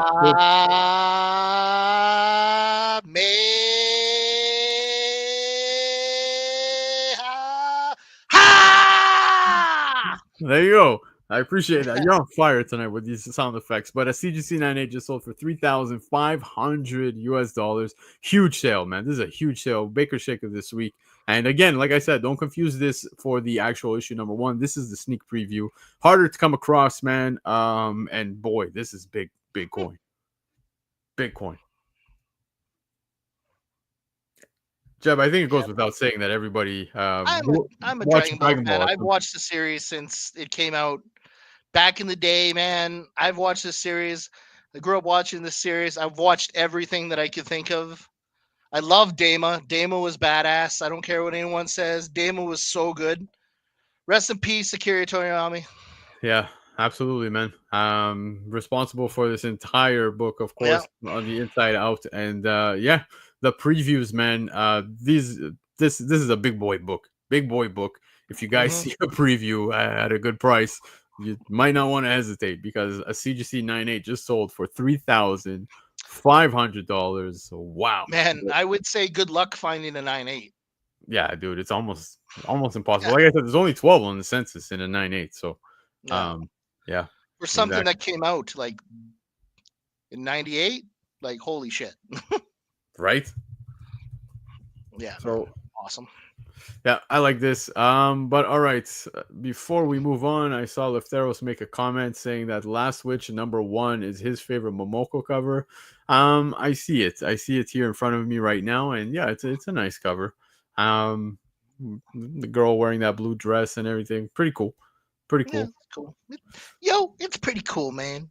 It's all right. It's all right. But anyway, it's cool. Yeah, I do see the Square Enix game guide art style. I do see that. But anyways, moving on from this, guys, look at this huge sale. Superman. That's right. There's no number here. We briefly spoke about this on Thursday on the Shaker Show. We go back to 1988. This is a Bradman commission. It's an 8-page promo with only 66 on the census. Now, if you're wondering what is going on here, a CGC 8.5 sold for $6,500. Cover price daily shaker, highest sale recorded to date in an 8.5. $6,500 sounds crazy, but it's amazing to see that there's 66 of this on the census. The reason being is because this book was actually made for Bradman's bar mitzvah. That's right. I think it was his 13th birthday or whatever it is, and they had this made by DC. Are these the fucking foreskin chopping off fucking aliens? Like, what is this? I have no idea what the book is Brisks. About. The aliens are called the Brisklians. I have no idea what the book is about. I've never seen the interiors. I know that it's an 8-pager that was put together. They asked for this to be done, and they did this for the bar mitzvah, dude. And it's crazy to see because I mean DC putting this together for them. I don't know what they paid to get this done. It must have been like 15,000, somewhere around there easily, man. Like this is not. We're going back to literally late 80s. So like 1988, it was like $5 to do 1,000 copies. Yeah, and what's interesting, guys, is just a few years ago, the actual original art for this. Here, I'll show you guys. Here's the original art, man. It actually sold for like I think $5,000, the original art, and this was just a few years ago. So to see at 8.5 now of the book selling at 6,500, that's very impressive, man. Like it's literally surpassed the original art in an 8.5. Yeah, but good on the guy who bought the original art for $5,000. Yeah, dude, it's got to be worth 10 now. Yeah. Easy. Yeah, I agree with Baker, man. Superman looks so sick on this cover as in illness. Yeah, I don't know if he just like had a wrong cocktail filled with kryptonite or something at the bar mitzvah, but yes, again, very, very cool piece here to see on the aftermarket sale wise. It was very. I love like weird obscure shit like this. This is just fucking gets my juices going. Yeah, same, man. And that's why it made the list tonight, because Superman, the Bradman commission, in a CGC 8.5, sold for $6,500. Exactly. But all right, guys, that was the market. You might want to buckle up because it is time for the hot topics. Jeb, my drink is done. I wish I brought more ice. You know what? I think I'm going to get a freezer, like a little Maybe I'm gonna get those Marshall cab refrigerators and just put it right here, right here. Just a little one right there, man. It's all good. It's all good. You know what, man? It's all good. You just drink it, just neat. Yeah, I mean, I got my comics. I'll have my fridge. I'll have you guys, and before you know it, my wife's probably gonna be like, "You want to just set up a bed since you're there, and maybe just sleep there." Yeah. Only when you're in trouble, brother. Only when you're in trouble. I'll happily sleep here with my comics, man. But all right, guys, it's time for the hot topics. Jeb, for the last time tonight, you ready, baby? Let's fucking go! It's time. Yeah! Let's go.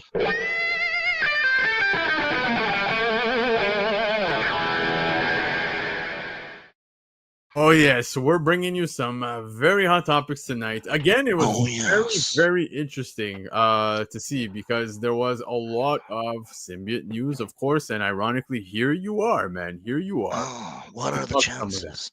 Yeah, it's so hot that we're gonna get a little bit slippery. Let's go, baby. Yes, very slippery, but all right. Just to like ease people into it. Guys, the new Spidey suit reveal, it absolutely broke the internet. I don't know if you guys saw this, man.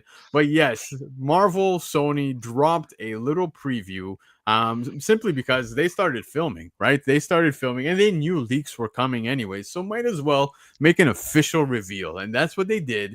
Dude, they broke the internet. So many people were going absolutely nuts. We're serious now, baby. Absolutely nuts. Yeah, did. Dude, it exploded. The internet exploded.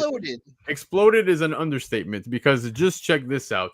3.5 million views in day one of just the Sony account, guys, over on YouTube. And I had seen it hit 700,000 plus views in just 1 hour. That surpassed multiple trailers when it comes to the Marvel universe, the DCU stuff. This brought people out to watch, to see what was going on with Spidey's new suit. And let me tell you, it looks great. Yeah, it looks awesome. I love the fact, like, one great thing about Tom Holland is that he's aged with this series. You know what I mean? Yeah. Like, we get the high school, we get the university kind of, we get like the adult Peter Parker in this series. You know what I mean? It's so good. I'm so excited. I saw kind of a little clip. Sorry, spoiler, of him on a tank and pretending to rip off the tank, like fucking Hatch and shit. Dude, I'm so excited for this series. Oh man, it's gonna be a good 3-parter. Yeah, man. I hope they're doing 3 movies. They got to do 3 movies. Yeah, I'm excited, dude. I'm very excited. Speaking excited, dude, I got to give a shout out to Alex. Alex, you did not need to do that, but thank you so much for the super chat. Again, the money that does come in via the show finds a way to come right back to you guys, whether it be to pay for the StreamYard, the shipping, for all the giveaways. We're going to continue with giveaways, man. Don't worry. There's a lot of those coming your ways. So thank you, Alex. I really appreciate it. And yes, if you guys haven't hit the thumbs up, hit the subscribe. I don't entirely have a video yet for when I get super chats, but if we're going to keep the energy flowing, let's ask Travis to help us out. I'm all gas, no brakes. Yarami. There you go. So thank you so much. Thank you so much for the super chat. Dude, people went crazy. They went crazy. People were loving the detail over the fact that now the actual webbing is now, popping outwards or whatever on the costume. Hey, man, I'm just happy we're back to basics. We're not getting the Tony Stark, Iron Spider stuff going on. We're back to street level, exactly how the movie ended off. And yeah, man, I think we're going to be seeing a lot of chaos ensuing within this film. Clearly, Mr. Negative is in the film. You know for a fact, especially like you said, that's that particular tank.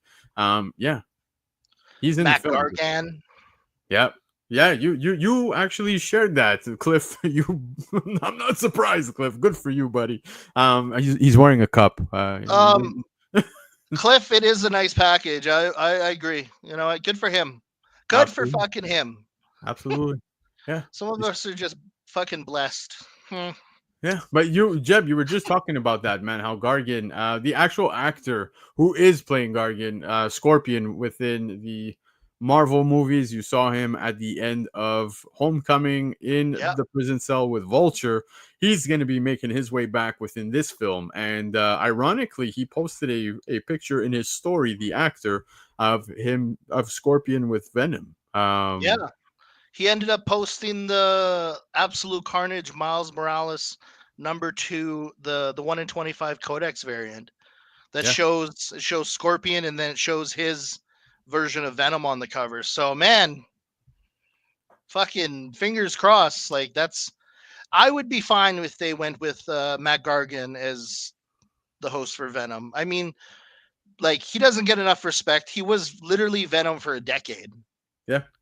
You know, like Venom, the symbiote chose him. The symbiote was fucking sold to Fortunato, the son of Fortunato, like one of the mob guys, and then fucking he dumped it, and then he chose Matt Gargan as his host for a while. So, dude, it's gonna be dope if they go down that direction. Yeah, man. I'm really hoping they do. It's a good alternative, although I would really like I told you in our chat, how I would love to see Spidey end up with the suit first. I just want to see him with the symbiote first, and then after that, hand it off. You know what I mean? Yeah, I want to see him get the suit, reject the suit, and then it falls into whoever he chooses. Which, again, if it's Matt Gargan, fine. That's cool, man. I'm down. Yeah, same. I'm cool with it. But yeah, man, this absolutely exploded. People went nuts on the internet when they saw just a little glimpse of Tom Holland in the Spidey suit. So it goes without saying, I agree with Chia that when it comes to fiction, there's no bigger character than Spider-Man, man. It's crazy. I love seeing that. So shout out to Marvel with Sony. Well played. Well played. All right. Speaking Spidey, dude. Marvel confirms the end 2099 by Steve Orlando with Spider-Man 3099, right? Yeah, that's what they're doing, guys. Marvel announces the end 2099. It's going to be a 5-issue event launching December 2025 with Steve Orlando and Ibrahim Robertson. You got Spider-Man 3099 debuting. Spider-Man 3099 debuts as Universe 2099 faces extinction by Abyssus. Now, if you're wondering who Abyssus is, he's a null-infected Galactus hybrid. So, yeah, picture Galactus merged with Null, consuming the hell out of the 2099 universe. There was a photo that was shared of that, and it looks absolutely menacing, scary as hell. And 2099 heroes unite to battle multiversal threats, including fan favorites from legendary Marvel timelines. Mephisto wagers the fate of 2099 in a war for survival, introducing a bold new era for the 2099 universe. But it seems like it's coming to a close, right? And here we get Spider-Man 3099. So I'm excited for this just because I think this is a dope concept. I like this idea. I like this new Spider-Man. I think he looks cool. I've always liked, when my Spidey characters are all gold. I don't know why it is. It just feels like they level up when they're all gold. I'm pretty sure this will probably be, from the last series, the spider people or whatever, the spider aliens. I feel like this is like one of those people, and then he'll end up being the new Spider-Man. But oh, it's pretty cool. Abyssus sounds fucking badass in that picture from San Diego Comic-Con. Dude, it was cool, man. He's just a world-eating, destroying, universe-eating, last chance. Yeah. Yeah, Ozzy, say, man. Galactus. Who would have thought? Yeah, that would have been cool too, but I don't know. Abyssus is cool too.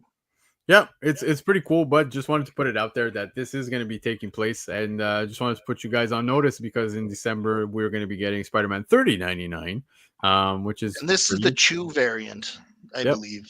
Derek Chew is so good, man. He's part of Art Germ's, like his whole website and everything, all his people. So yeah, no, Chew does great work. You know who else does great work and doesn't get enough credit, guys? I want to show you this. It's actually my buddy, Infamous Jeb. There you go, my buddy Jeb, doing his thing. And just to show you guys over on Instagram, the guy's got over 6,000 posts. Dear Lord, he is busy. But just to show you guys, Jeb actually dropped a little bit of a spoiler. I don't know if you guys are still continuing to follow what's happening with the current Venom run. Now, of course, a lot of people took that in and were not too excited with the the Venom stuff. That MJ is now the host of Venom, the symbiote, Yo, and did you like the song I picked? I loved it, of course, dude. I love Bullet for my Valentine.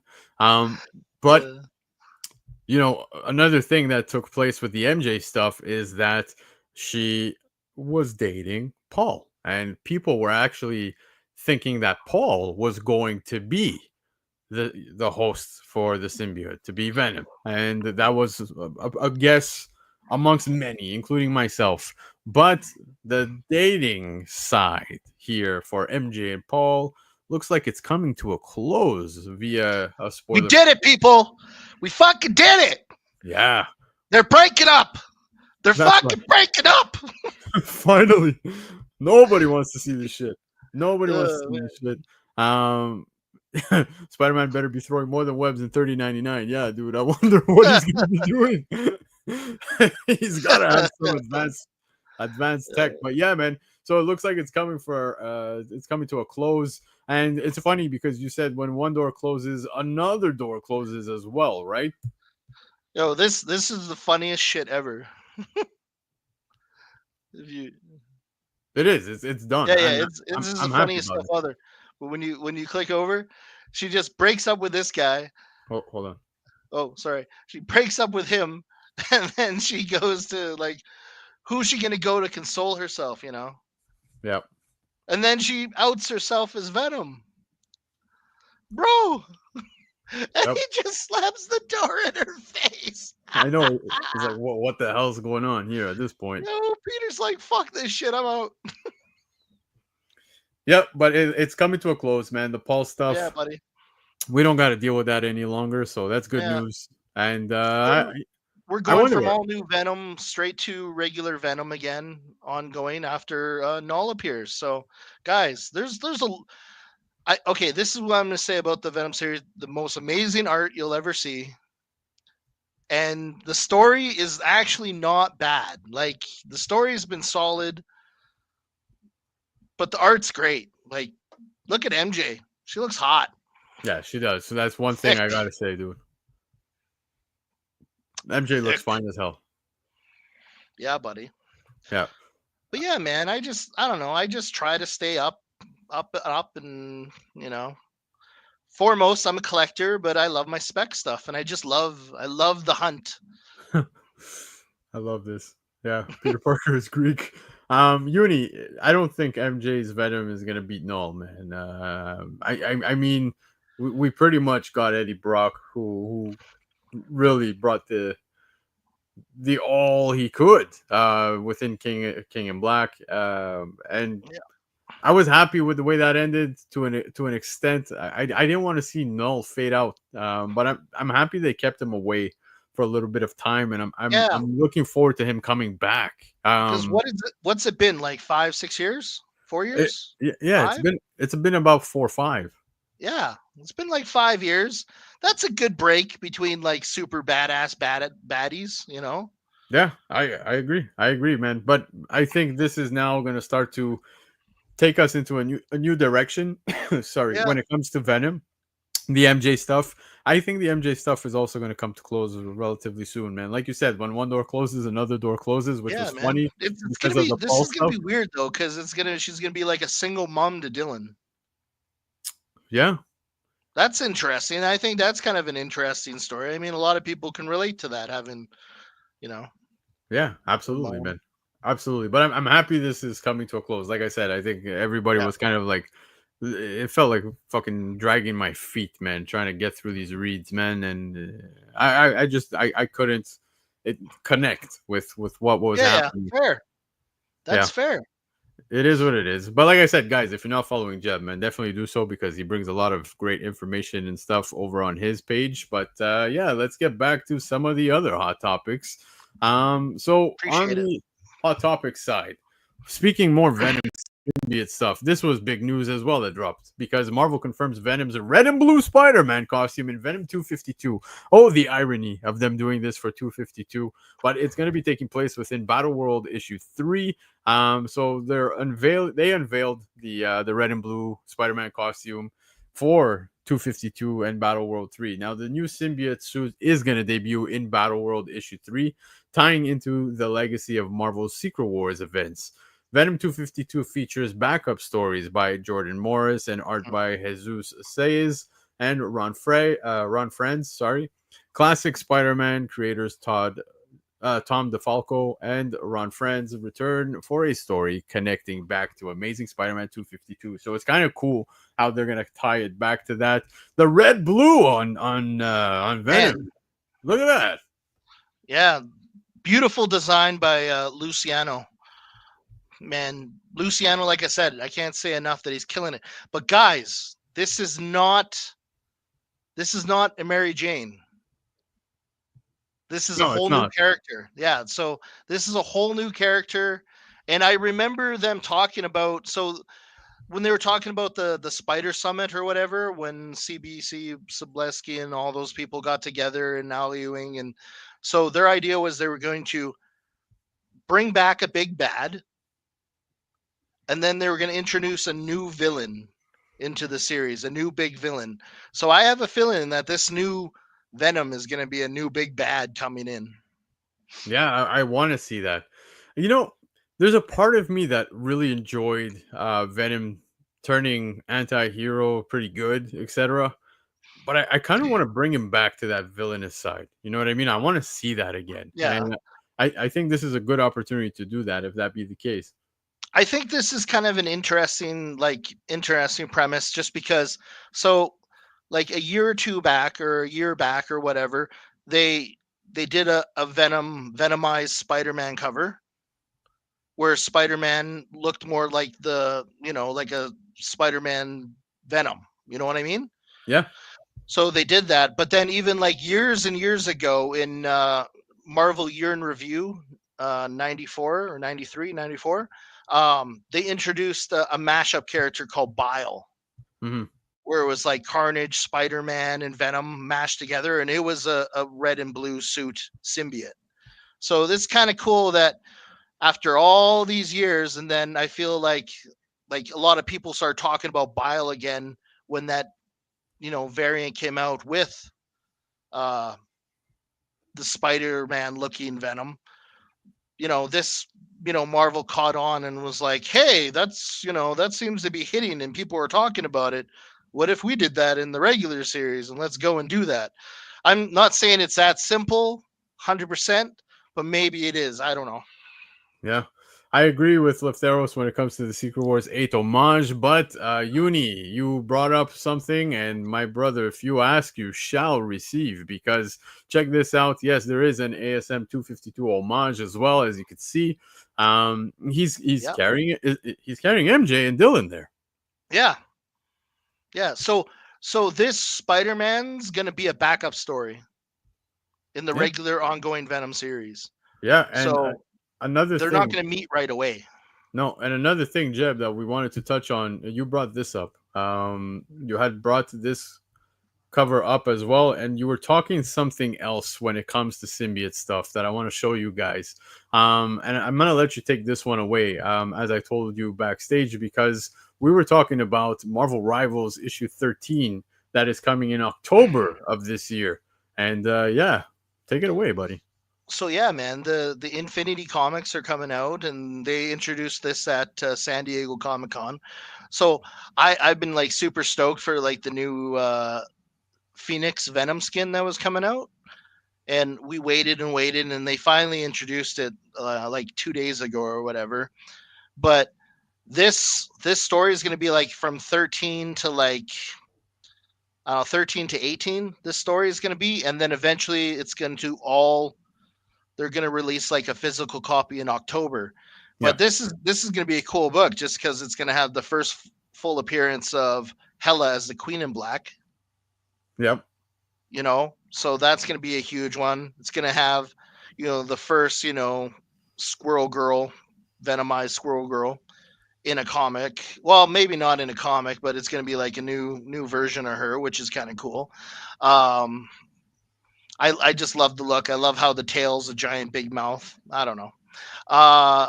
But I'm also thinking that, they might introduce that Phoenix skin Venom in this series too, which I think would be really, really, really cool. Yep. But anyways, man, yeah, it ties right into the regular video game and will be out in October.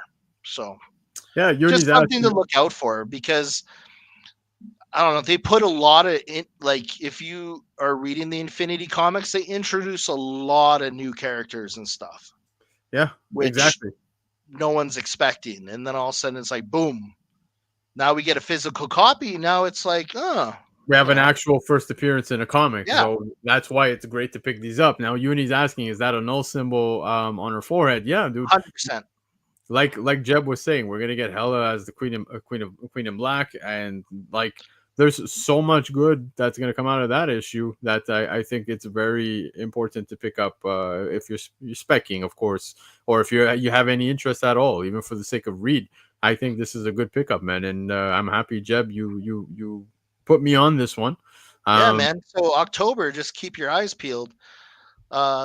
The last couple Venom Infinity comics they put together, they did the Origin Blood Origin or whatever ties, the one with Jack-o'-lantern and stuff, and they introduced that super powerful Eddie, the Illuminated. It's like there's so many things going on in these Infinity comics, and then if they actually get physical copies, man, we're laughing. Like another was Avengers Academy.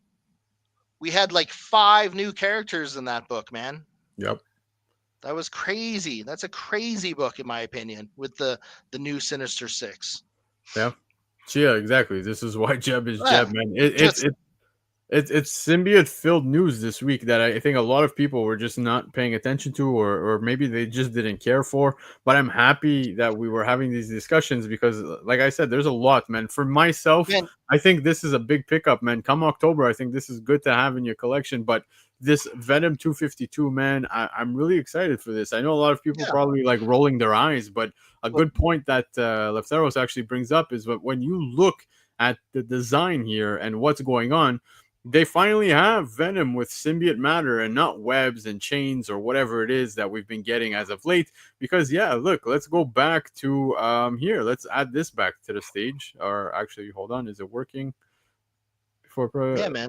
Like even if you don't want to pick up all those ones, man, you pick up Battle World 3.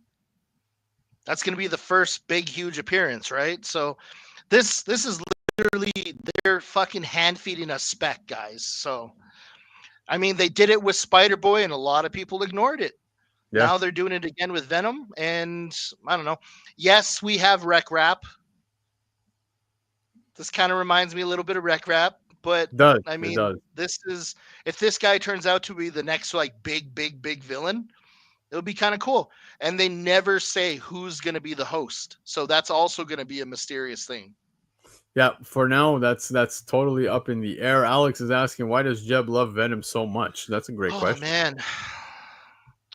I don't know, man. I just always felt like I relate to Eddie Brock.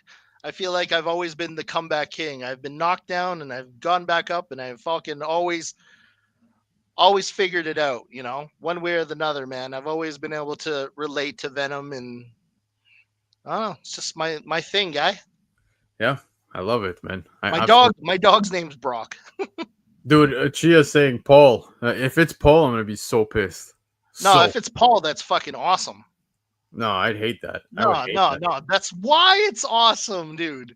Everyone hated Lee Price, except when they brought him back as a zombie. I was like, that is so cool. You know, people always shit on like symbiotes and like, oh man, there's too many symbiotes. But I mean, like, look how many fucking mutants there are. Yeah, you're not wrong, dude. Look how many Skrulls, Shi'ar, all the other alien races. Symbiotes are just another alien race, man. Technically demigods, if you look at it from that perspective. Yeah. Because they're created by Null, right? So, I mean, guys, there's a million Asgardians. That shit's still all cool, right? Am I wrong? No. Yeah, no, you're right, dude. You're absolutely right. So it's a great way of putting that. It's a great perspective, and I'm excited about all of these. But when it comes to symbiote stuff and Venom, guys, here's something that actually is very interesting to see happening again. I don't know if you guys saw this, but yes, the limited edition foil variant that John Tyler Christopher put out at C2E2 is now making its way back via his website, and it's going to be available August 4th, tomorrow at 6 p.m. Eastern Time. He's going to have some CGC 9/8s also available. Somebody actually even asked in the chat saying, is this the same foil that dropped at C2E2? And he confirmed, yes, this is the exact same one. So I thought the other one wasn't a foil, though. No, I think it was a foil, dude, like briefly or something, no? No, I don't think it was like a full-on foil. I think this was the whole point of this one, was that they were dropping like a big foil variant of the same book. Oh yeah, no, I think you're right. It wasn't foil the first time around, but now it's coming out with a foil. But anyways, if you guys missed out and you wanted to pick that up, man, I just wanted to put it out there that it is back again, because I saw a lot of people wanting this originally from C2E2, but it's now back as a foil. Do I think it's lazy? Absolutely. I hate when they do this. But still, I think it's one of John Tyler Christopher's better covers. This and the Daredevil one, the way he did these were just absolutely amazing. So yeah, just again, thought you should know. Jeb, you're probably gonna pick this up. I didn't pick up the original, so if this is just a foil, I'll probably grab this. I don't know. I love this cover. I think this is a really badass cover. I just don't want. I don't jump at exclusives right away. No, you got to really fucking like make me want it really bad. So if it's an exclusive. Yeah, so I'm going back to John Tyler Christopher's posts, and I'm seeing that it was a black foil that he had available at C2E2. So if that's the case and it's the same shit, that's kind of shitty. I think what's the big deal of it then? He's just like, I'm just releasing more that I forgot about. Yeah, and if that's be the case, I think it's kind of strange, man. And I've said this before, because it's something that he's done in multiple times. And it's not just John Tyler Christopher. A lot of people tend to do this. But the C2E2 book was actually a foil. I'm looking at it right now, man. I'm even pulling up eBay stuff just to show here. I'll even share my screen with you guys, because I want you guys to see it and same things I'm seeing. So yeah, look, all new Venom 5, John Tyler Christopher, black foil, C2E2 exclusive. Okay. So it kind of sucks that this was a C2E2 exclusive and now you're gonna relaunch it. Again, I hate that. I hate when they do that. I really think it sucks for people who lined up for this. Yeah, it does suck for people who lined up for it. But I mean, like, it's the same thing every year. Like, you know, misery likes company, and these people will go and put themselves in this way. You know what I mean? To get these books. If you're gonna do it, it's your own fault, baby. Yeah, no, exactly. John Tyler Christopher does this every time. What can you do? And yeah, this was a great point by Derek, saying that it wasn't limited in the first place. So there was no print count on that. It was available. So yeah. Didn't he say he would release this later? Yeah. So again, do I think it sucks? Yeah. Like I said, for people who lined up, it totally sucks. You know what? He should have done it in red. Oh yeah, that would have been wild. Or maybe do it and like bring it white to black, anti-venom type thing. I don't know. That would have been sick. Yeah, but no, it's just putting it out there. Like I said, for myself, I wanted to put it at the forefront for everybody, because like I said, I know people were going crazy. Some aftermarket sales were nuts immediately after C2E2. So if you missed out, you have a second chance. Now, let's get into some PSA stuff, CGC stuff, because PSA actually had their first PSA comic book sale, and it was a PSA 4.0 of Fight Comics issue 35, and it just sold on eBay for $499. How does it stack up against the same grade elsewhere? It doesn't. This is the first publicly recorded sale in this grade anywhere. You can find all PSA comic sale data on Go Collect. Now, that's the first sale. Very neat book, don't get me wrong, but the conversation needs to be had here, because that was the first. There's been several other sales that have taken place since, and I'm happy to see that now we're seeing on the aftermarket the PSA sales. I saw Swag did a video as well for some books that he got.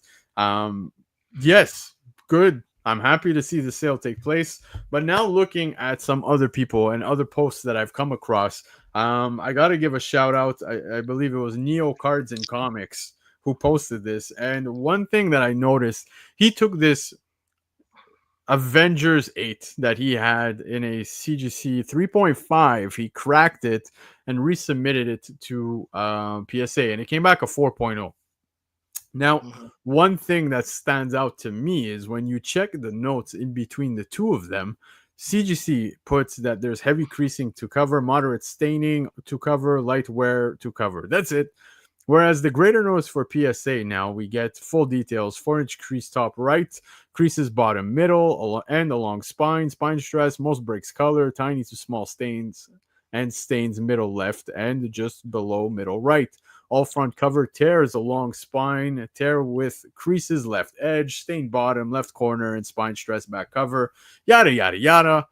You get full details, very accurate as well, within the PSA side when it comes to the notes within your grading, and then CGC, very dry. Limited grader notes. Okay, this is where I'm going to be like devil's advocate. So when these guys, if PSA starts blowing up,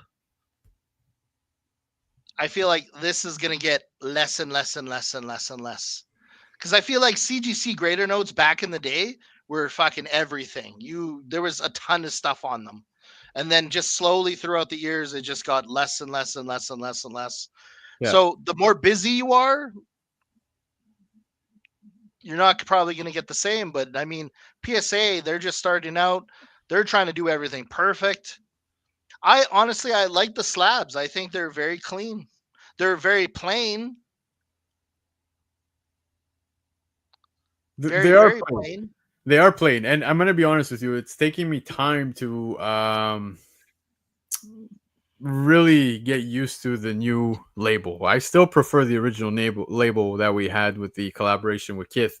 But, label aside, everything I'm hearing so far from people who have submitted to PSA, like I said, even leading up to the launch of PSA, I'm very much the type of person where, I'm not the first person to jump in the pool. I'm going to wait for everybody. Is it cold? Like, how is it? Let's the reactions, and then I'm going to jump in.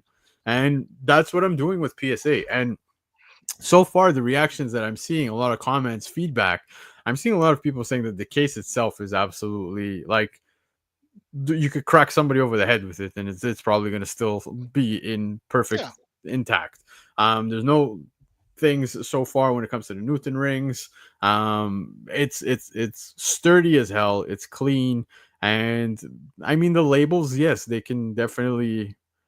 They could have done better. I think we all agree on that one. I always think of comic books as just big cards, anyways. So, sorry. I've always thought of comic books as just big, collector cards anyways. So it's kind of funny. No, for sure. But, I agree. Lefteros is saying that right now it looks like they're going above and beyond and exploiting a well-known CGC customer demand. And that's exactly it. Is like, it's so far out the gate.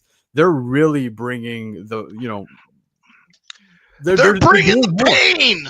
No, they're bringing the pain, but I mean, they're doing more for the customer, man. And that's one thing that always bothered me when it comes to CGC is that, when I send books in, the notes are so subtle and like, dude, it feels like it's lacking. It's like, I'm not getting the details that I was hoping to get, especially when you're paying the price that you're paying. Now, I get it. Volume of books coming in can possibly be time consuming, overwhelming, or whatever, but that's not my problem, dude. I'm paying for this service.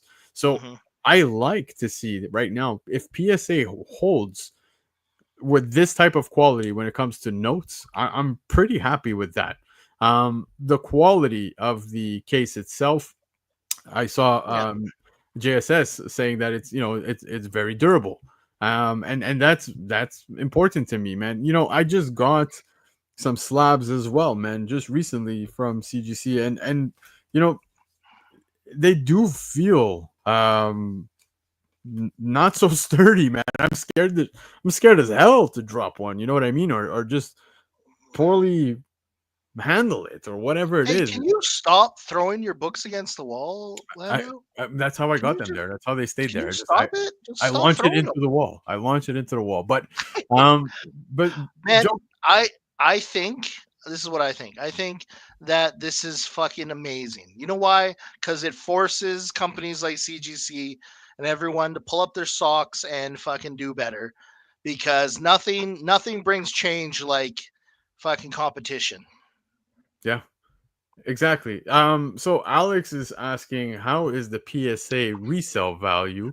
Yeah. Derek is saying that his next submission is probably going to be PSA and give them a try, which I'm excited for, man.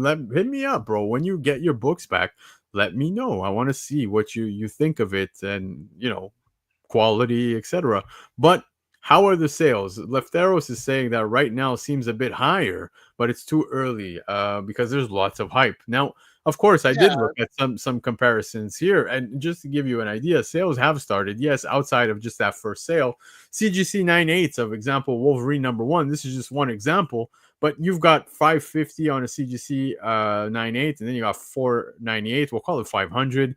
PSA holding at 530. So it's in between those two sales. I mean, somebody obviously this book you'll see sales vary in between, but 530 seems very much at par in my opinion with what Man, could you imagine like say like Heritage decides to put their hats in the ring with grading books? Yeah. If it's not just PCA, what is there? There's CBSA or CBC or CBCS. There's fucking EGS. PGX. Yeah, I have a EG- couple PGX books that I was gonna like. I bought the PGX. I was gonna crack it, and then I was gonna send it to CGC. But then I saw that the book, had a little tear or whatever after they fucking encapsulated it. Idiots. yeah. But that's the name of the game. 50-50 chance to win. Yeah, and again, back to the sales. I see that David is saying that Swaggle has sold some PSA books and did quite well. Yes, he did. Nice. Shout out to him. But my point being is that yes, there is hype behind PSA, but I think a lot of people out the gate were expecting it to maybe be a slow um, race, I guess to say on the aftermarket. Not to say that there is much of a race, but in reality, the sales are doing well on the aftermarket. It's not looking like people are going to frown on a PSA label as opposed to the CGC, whether you like the label or not. I think Hmm. people are buying these based on one. Yes, there is a bit of hype because PSA is new to the game, and people want to pick these up and want to see what they look like, I whatever. still want one of those PSA, those Kith books, the Yeah, Venom one. I still want one of those. the Kiss So books look amazing, but this is what I'm getting at is I agree with Leftero saying that PSA has the brand power, and I think that's something that the comic side tends to forget is that PSA, when it comes to the grading game as a whole, has got a heavy foot in the race, and now entering the comic and magazine side, I don't think they're gonna fumble, guys. I really think they're here to kick some ass, man, I and you see it. You see it. I think CB CBCS. yeah, I think they fucking have like upped their game a lot. I think their cases are a lot nicer than they used to be. I think their labels are really really nice. I think they're selling a lot more than people probably give them credit for. Yeah. Look, Yeah. right now, I think just to answer Alex with his question on, so if you're going to get your books graded, where are you going to send them? For myself, there's a few things that I factor when I send my books in. One, I want someone who's going to honestly grade the book, right? I don't want any excuses or these in between nonsenses where I'll send in a book, it comes back a 9.6 and I get little to no notes. I think that has pissed me off so much with CGC. It is something that continues to happen on my books and I just don't understand why that happens. That's number 1. 2, there's been a lot of things that have happened with CGC. And again, I'm not knocking or playing favoritism because I still send books to CGC regardless of what's going on. But there's been a lot of instances where things have gone wonky over at CGC. Like I said, the case still feels flimsy. Yes, it's gotten a bit of an upgrade since the whole swap out nonsense that took place, but it's it. I think until I actually hold a PSA book in my hand, like a slab, that's when I'll be able to fully judge the quality of it. I really appreciate the fact that right now out the gate they're putting the notes that are very key and important, because I've gotten books back where it's a 9.6. And guys, I know a lot of us do this, right? We'll receive a book back and we'll say, fuck that. That is not what it is. And I'm going to crack it and send it back, right? And it Yeah. costs to do that. It costs to do that. So I Yeah. don't want to do that. I don't want to do that. I want somebody who's going to tell me, hey, dude, this book right here is coming back a 9.6 because, example, you have a corner bend right here, or you got a little bit of a fucking smudge in the back, or whatever. It's like fucking the first appearance of Carnage. So that book came with a lot of defects from when it was printed. It had like chipping at the bottom. You see a lot of Carnage books with that chipping. And I have sent in, I shit you not, I've sent in 7 copies of that book, and they've all came back as CGC 9.6. Yeah. And there are some where I'm like, how the fuck is this book a 9.6? It is just a beautiful book. And then I'm just like, okay, this is just, it's just one of those books where I'm just never going to own the 9.8 just because I've owned too many. I have too many of them in 9.6 now. Yeah. But again, to continue answering to Alex's thing is I there's a lot of factors for me, when deciding where I'm sending a book, etc. I mean, especially right now, like if I get a book signed that's not witnessed, I'm gonna send it to CGC because the JSA authenticate the signature, right? Whereas PSA doesn't offer that yet, but it's apparently coming later this year.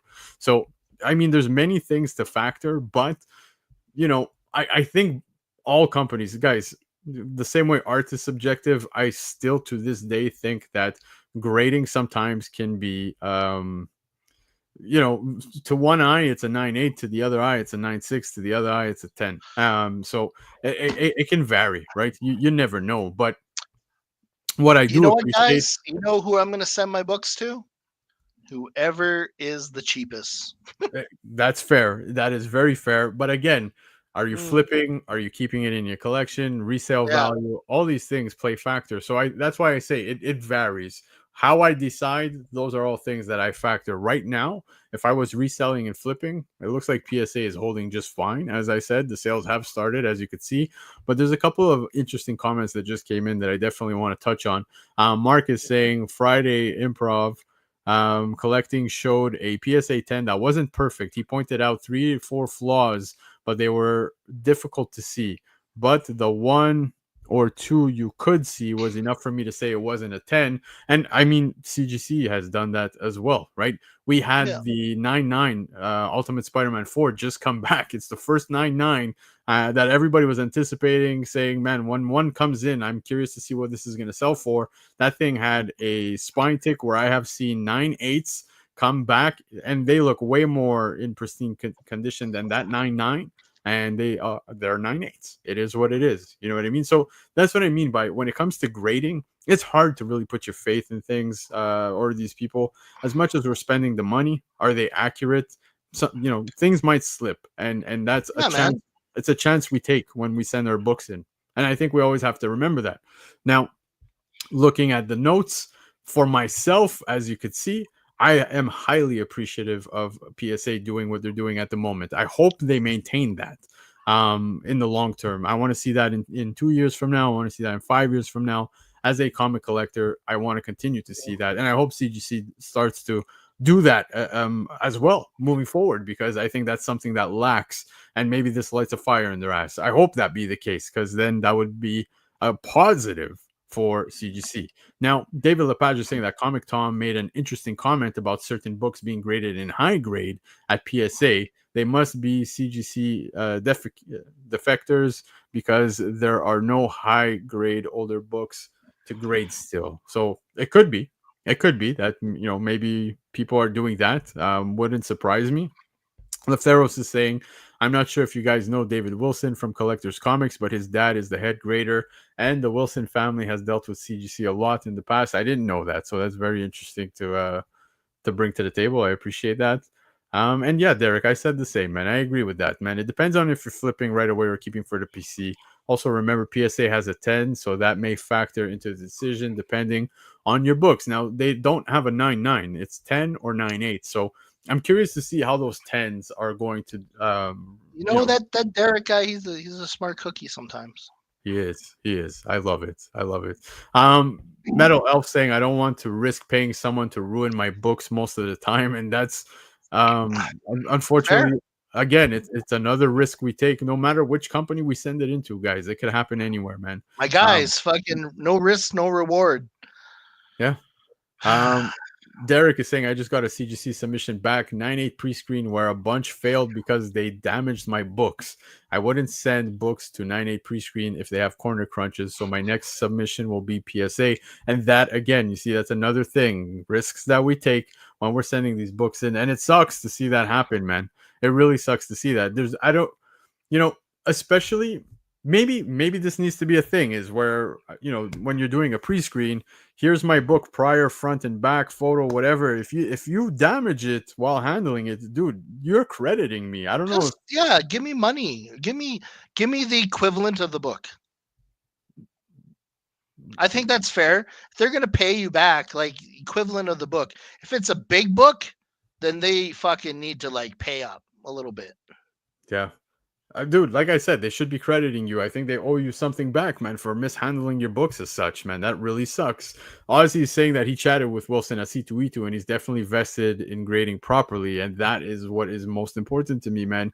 I've heard how, Matt Nelson has been on several shows where he's talking about how he goes about grading. I've even seen him over on Covrprice, man. And again, I don't have any issues with CGC. I really think CGC is very important within the hobby and the grading side of things, but when it comes to the consistency and how they're doing things and how they're handling things, it's been a rough couple of years when it comes to CGC. I have to say there's been a lot of shenanigans that have come out of there that kind of hurt their reputation, and I think PSA now entering the chat and doing things where they're seeing where the customers were not satisfied, the things that were, like, example, the notes. I think that's a prime example.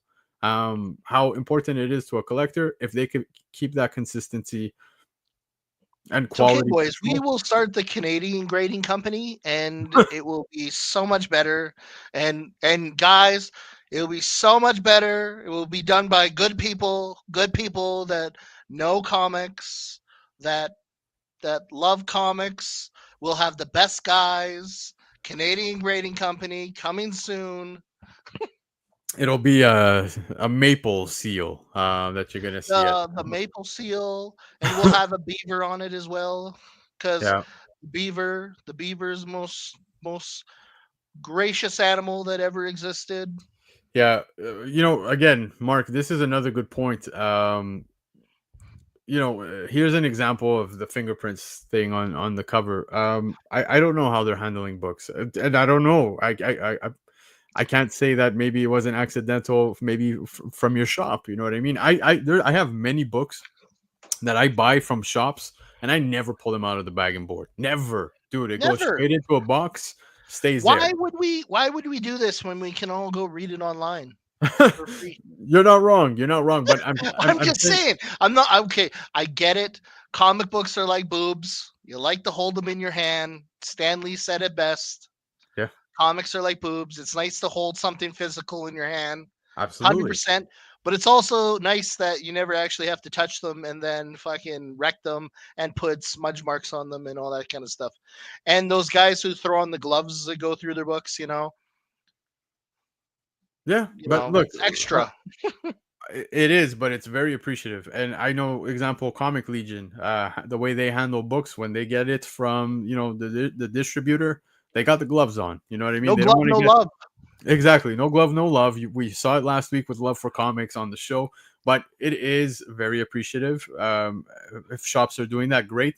But yeah, it could happen. You know what I mean? I make sure when I'm handling my books, man, if I'm going to be sending this to CGC and I'm going to check it, I'm that weirdo that does put on the gloves. And there's nothing wrong with that, man. I want to make sure my book is okay. I check for those fingerprints. Yeah, I'm gonna check the back of the book. Even when I'm buying a book, my LCS, there's one LCS here that I'm positive hates me because I will claim a book from their online posts, and when I get to the counter, I'm pulling the book out. If I'm paying a pretty penny for this, Yeah, dude.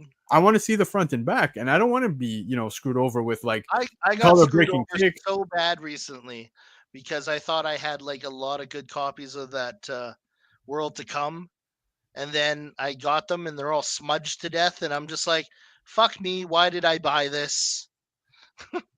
Yeah, I should have checked them. What was I thinking? yeah. Oh, dude, Lord of Brooklyn. I had no idea, man. Sorry to hear that, dude. That's heavy, absolutely heavy. But yeah, man. Metal Elf, yeah, dude. Removing fingerprints is next to impossible, and that's the thing, man. There's a lot of books where you pull out, man. You got like these promos, whether it be M&Ms or whatever, and it's all black. Pull out. Yeah, you want to make sure that your book is fine. But anyway, Guys, all you this want to to make say, sure that your pull out fucking method is strong. All right. When you yeah, got your books, you got to make sure the pull out method is strong. absolutely, absolutely. But all this to say, guys, for myself, there's a lot to factor. I'm happy to see right now as a collector that PSA so far, maybe there's been hiccups here and there. It's Yeah. normal. It's gonna happen. It's gonna happen. And if you I'm not expecting anybody to be perfect. But accountability is what I want to see, man. I want to see some accountability within these companies that we're dealing with. If PSA is gonna damage my book and completely mess it up, I want to see some kind of customer service where it's like, hey, we mishandled your book. Sure, it would have been a 9.8. It's probably going to be, I don't know, a 9.0 now or whatever it is. We'll compensate you X amount or give you a credit. it's Customer like, service. you know what, man, we fucked up. We're here to make it up to you and make you feel better about what we did, and like the whole experience. I want to feel like I'm going to Switzerland to go get hair plugs when I buy my comics, damn it. Yeah, I want to feel like I'm taken care of and pampered, damn it. yeah. But again, like I said, so far from what I'm seeing, the things as a collector that matter to me, that I brought up the notes, the quality of the slab sounds like it's absolutely incredible. So I can't wait to finally hold one in my hands. So I will give PSA a shot. I will send, a book or two, just see how it comes back, what it looks like, the quality of the slab. Sure, the label is not my favorite. I just got the Superman Milkbone special label from CGC as a gift from Love for Comics. It was an absolute gem. Thank you for sending me that. The labels on CGC look great, guys. It is what it is, and it's been probably the main drive for CGC for so long. Yes, the aftermarket value as well. Everybody loves CGC and their labels, but if PSA can continue to bring the heat, I think we have a good contender as competition here, which is good for us. It gives us options, guys, and hopefully lights a fire in the ass of CGC. I wish Let's start with the notes. I keep bringing up the notes. Let's start with that, please. Yeah, the notes are nice. Yeah, Yeah. it's nice to have notes. I think it's good. Competition is good, no matter what. This is great for every company to evolve and grow. Yeah, and it is the same price. It's almost like penny to penny, dude. Like I think on the older books you see like a slight difference and whatever, but it's very close to par when it comes to the prices. So the options are there. I'm curious to see within the next couple of months how things pan out, and I think in a year's time we're gonna have a better, clearer picture on the aftermarket, how these things are holding, and yeah, where PSA is gonna stand and CGC as well. So yeah, And pretty EGS, man. yeah. But Like guys, the little engine that could, the it EGS. could. I mean, like honestly, I think they do like the special little color labels for every different book. I think that's kind of cool. That separates it from the regular. Dude, even CBCS, man. I think Yeah, CBCS slabs are they're underappreciated. yeah they're a Underappreciated. lot nicer than they used to be, man. Yeah, they are. Still, again, I don't know what it is when it comes to the aftermarket, when it comes to CBCS, why they're not fans of it. But hey, I'll scoop them up, especially at cheaper prices than, let's Yeah, say, the CGCs. So I'm cool with that. But That was the show, guys. 101. That's right. We hit up episode 101. And there you go. We're kicking off the new run to episode 150, 200, all of those. We did giveaways last week. Hang tight because there will be giveaways coming at you at random. And you know how we do it on this channel. When you least expect it, boom, giveaway. So, yeah. Jeb, thank you so much for hopping on. Like I said, very symbiote filled. So I couldn't have asked for a perfect fit. Yeah, I appreciate you, brother. I appreciate you, brother. I saw there was a lot of symbiote news, so I reached out and I was like, I know I was on last week, but you know what? I would like to get on this week and talk about the symbiote stuff. It would be really nice. Absolutely, man. And I saw you brought your own beverage because you couldn't trust your daughter after last week. That's what happened, right? No, she fucked up. Totally pissed him off. But I was so mad I sent her back to her mom's house, so we're good. That's it. Get out of here. Peace. Get out of here. But yeah, get out of here. Yeah, I want to give a shout out as well to the chat. Lefteros, thank you, of course, for bringing that up because you guys, man, every single week show up and it's the conversations that are had are just absolutely amazing. So thank you all. If you're catching the replay, comment below. Let us know what you guys thought of the FOC, the market report, the hot topics, and all the good stuff. I will be joining the crew on Covrprice this week as well. Don't forget, I host the Thursday night show for the Shakers at 9 p.m. Eastern time, and I'll be back as well next Sunday with a new guest talking more stuff that takes place within the week. So, with that being said, guys, have yourselves a great week. I will see you on the flip side. Bye, everybody. I love you. I love it. I love you too, bro. Peace.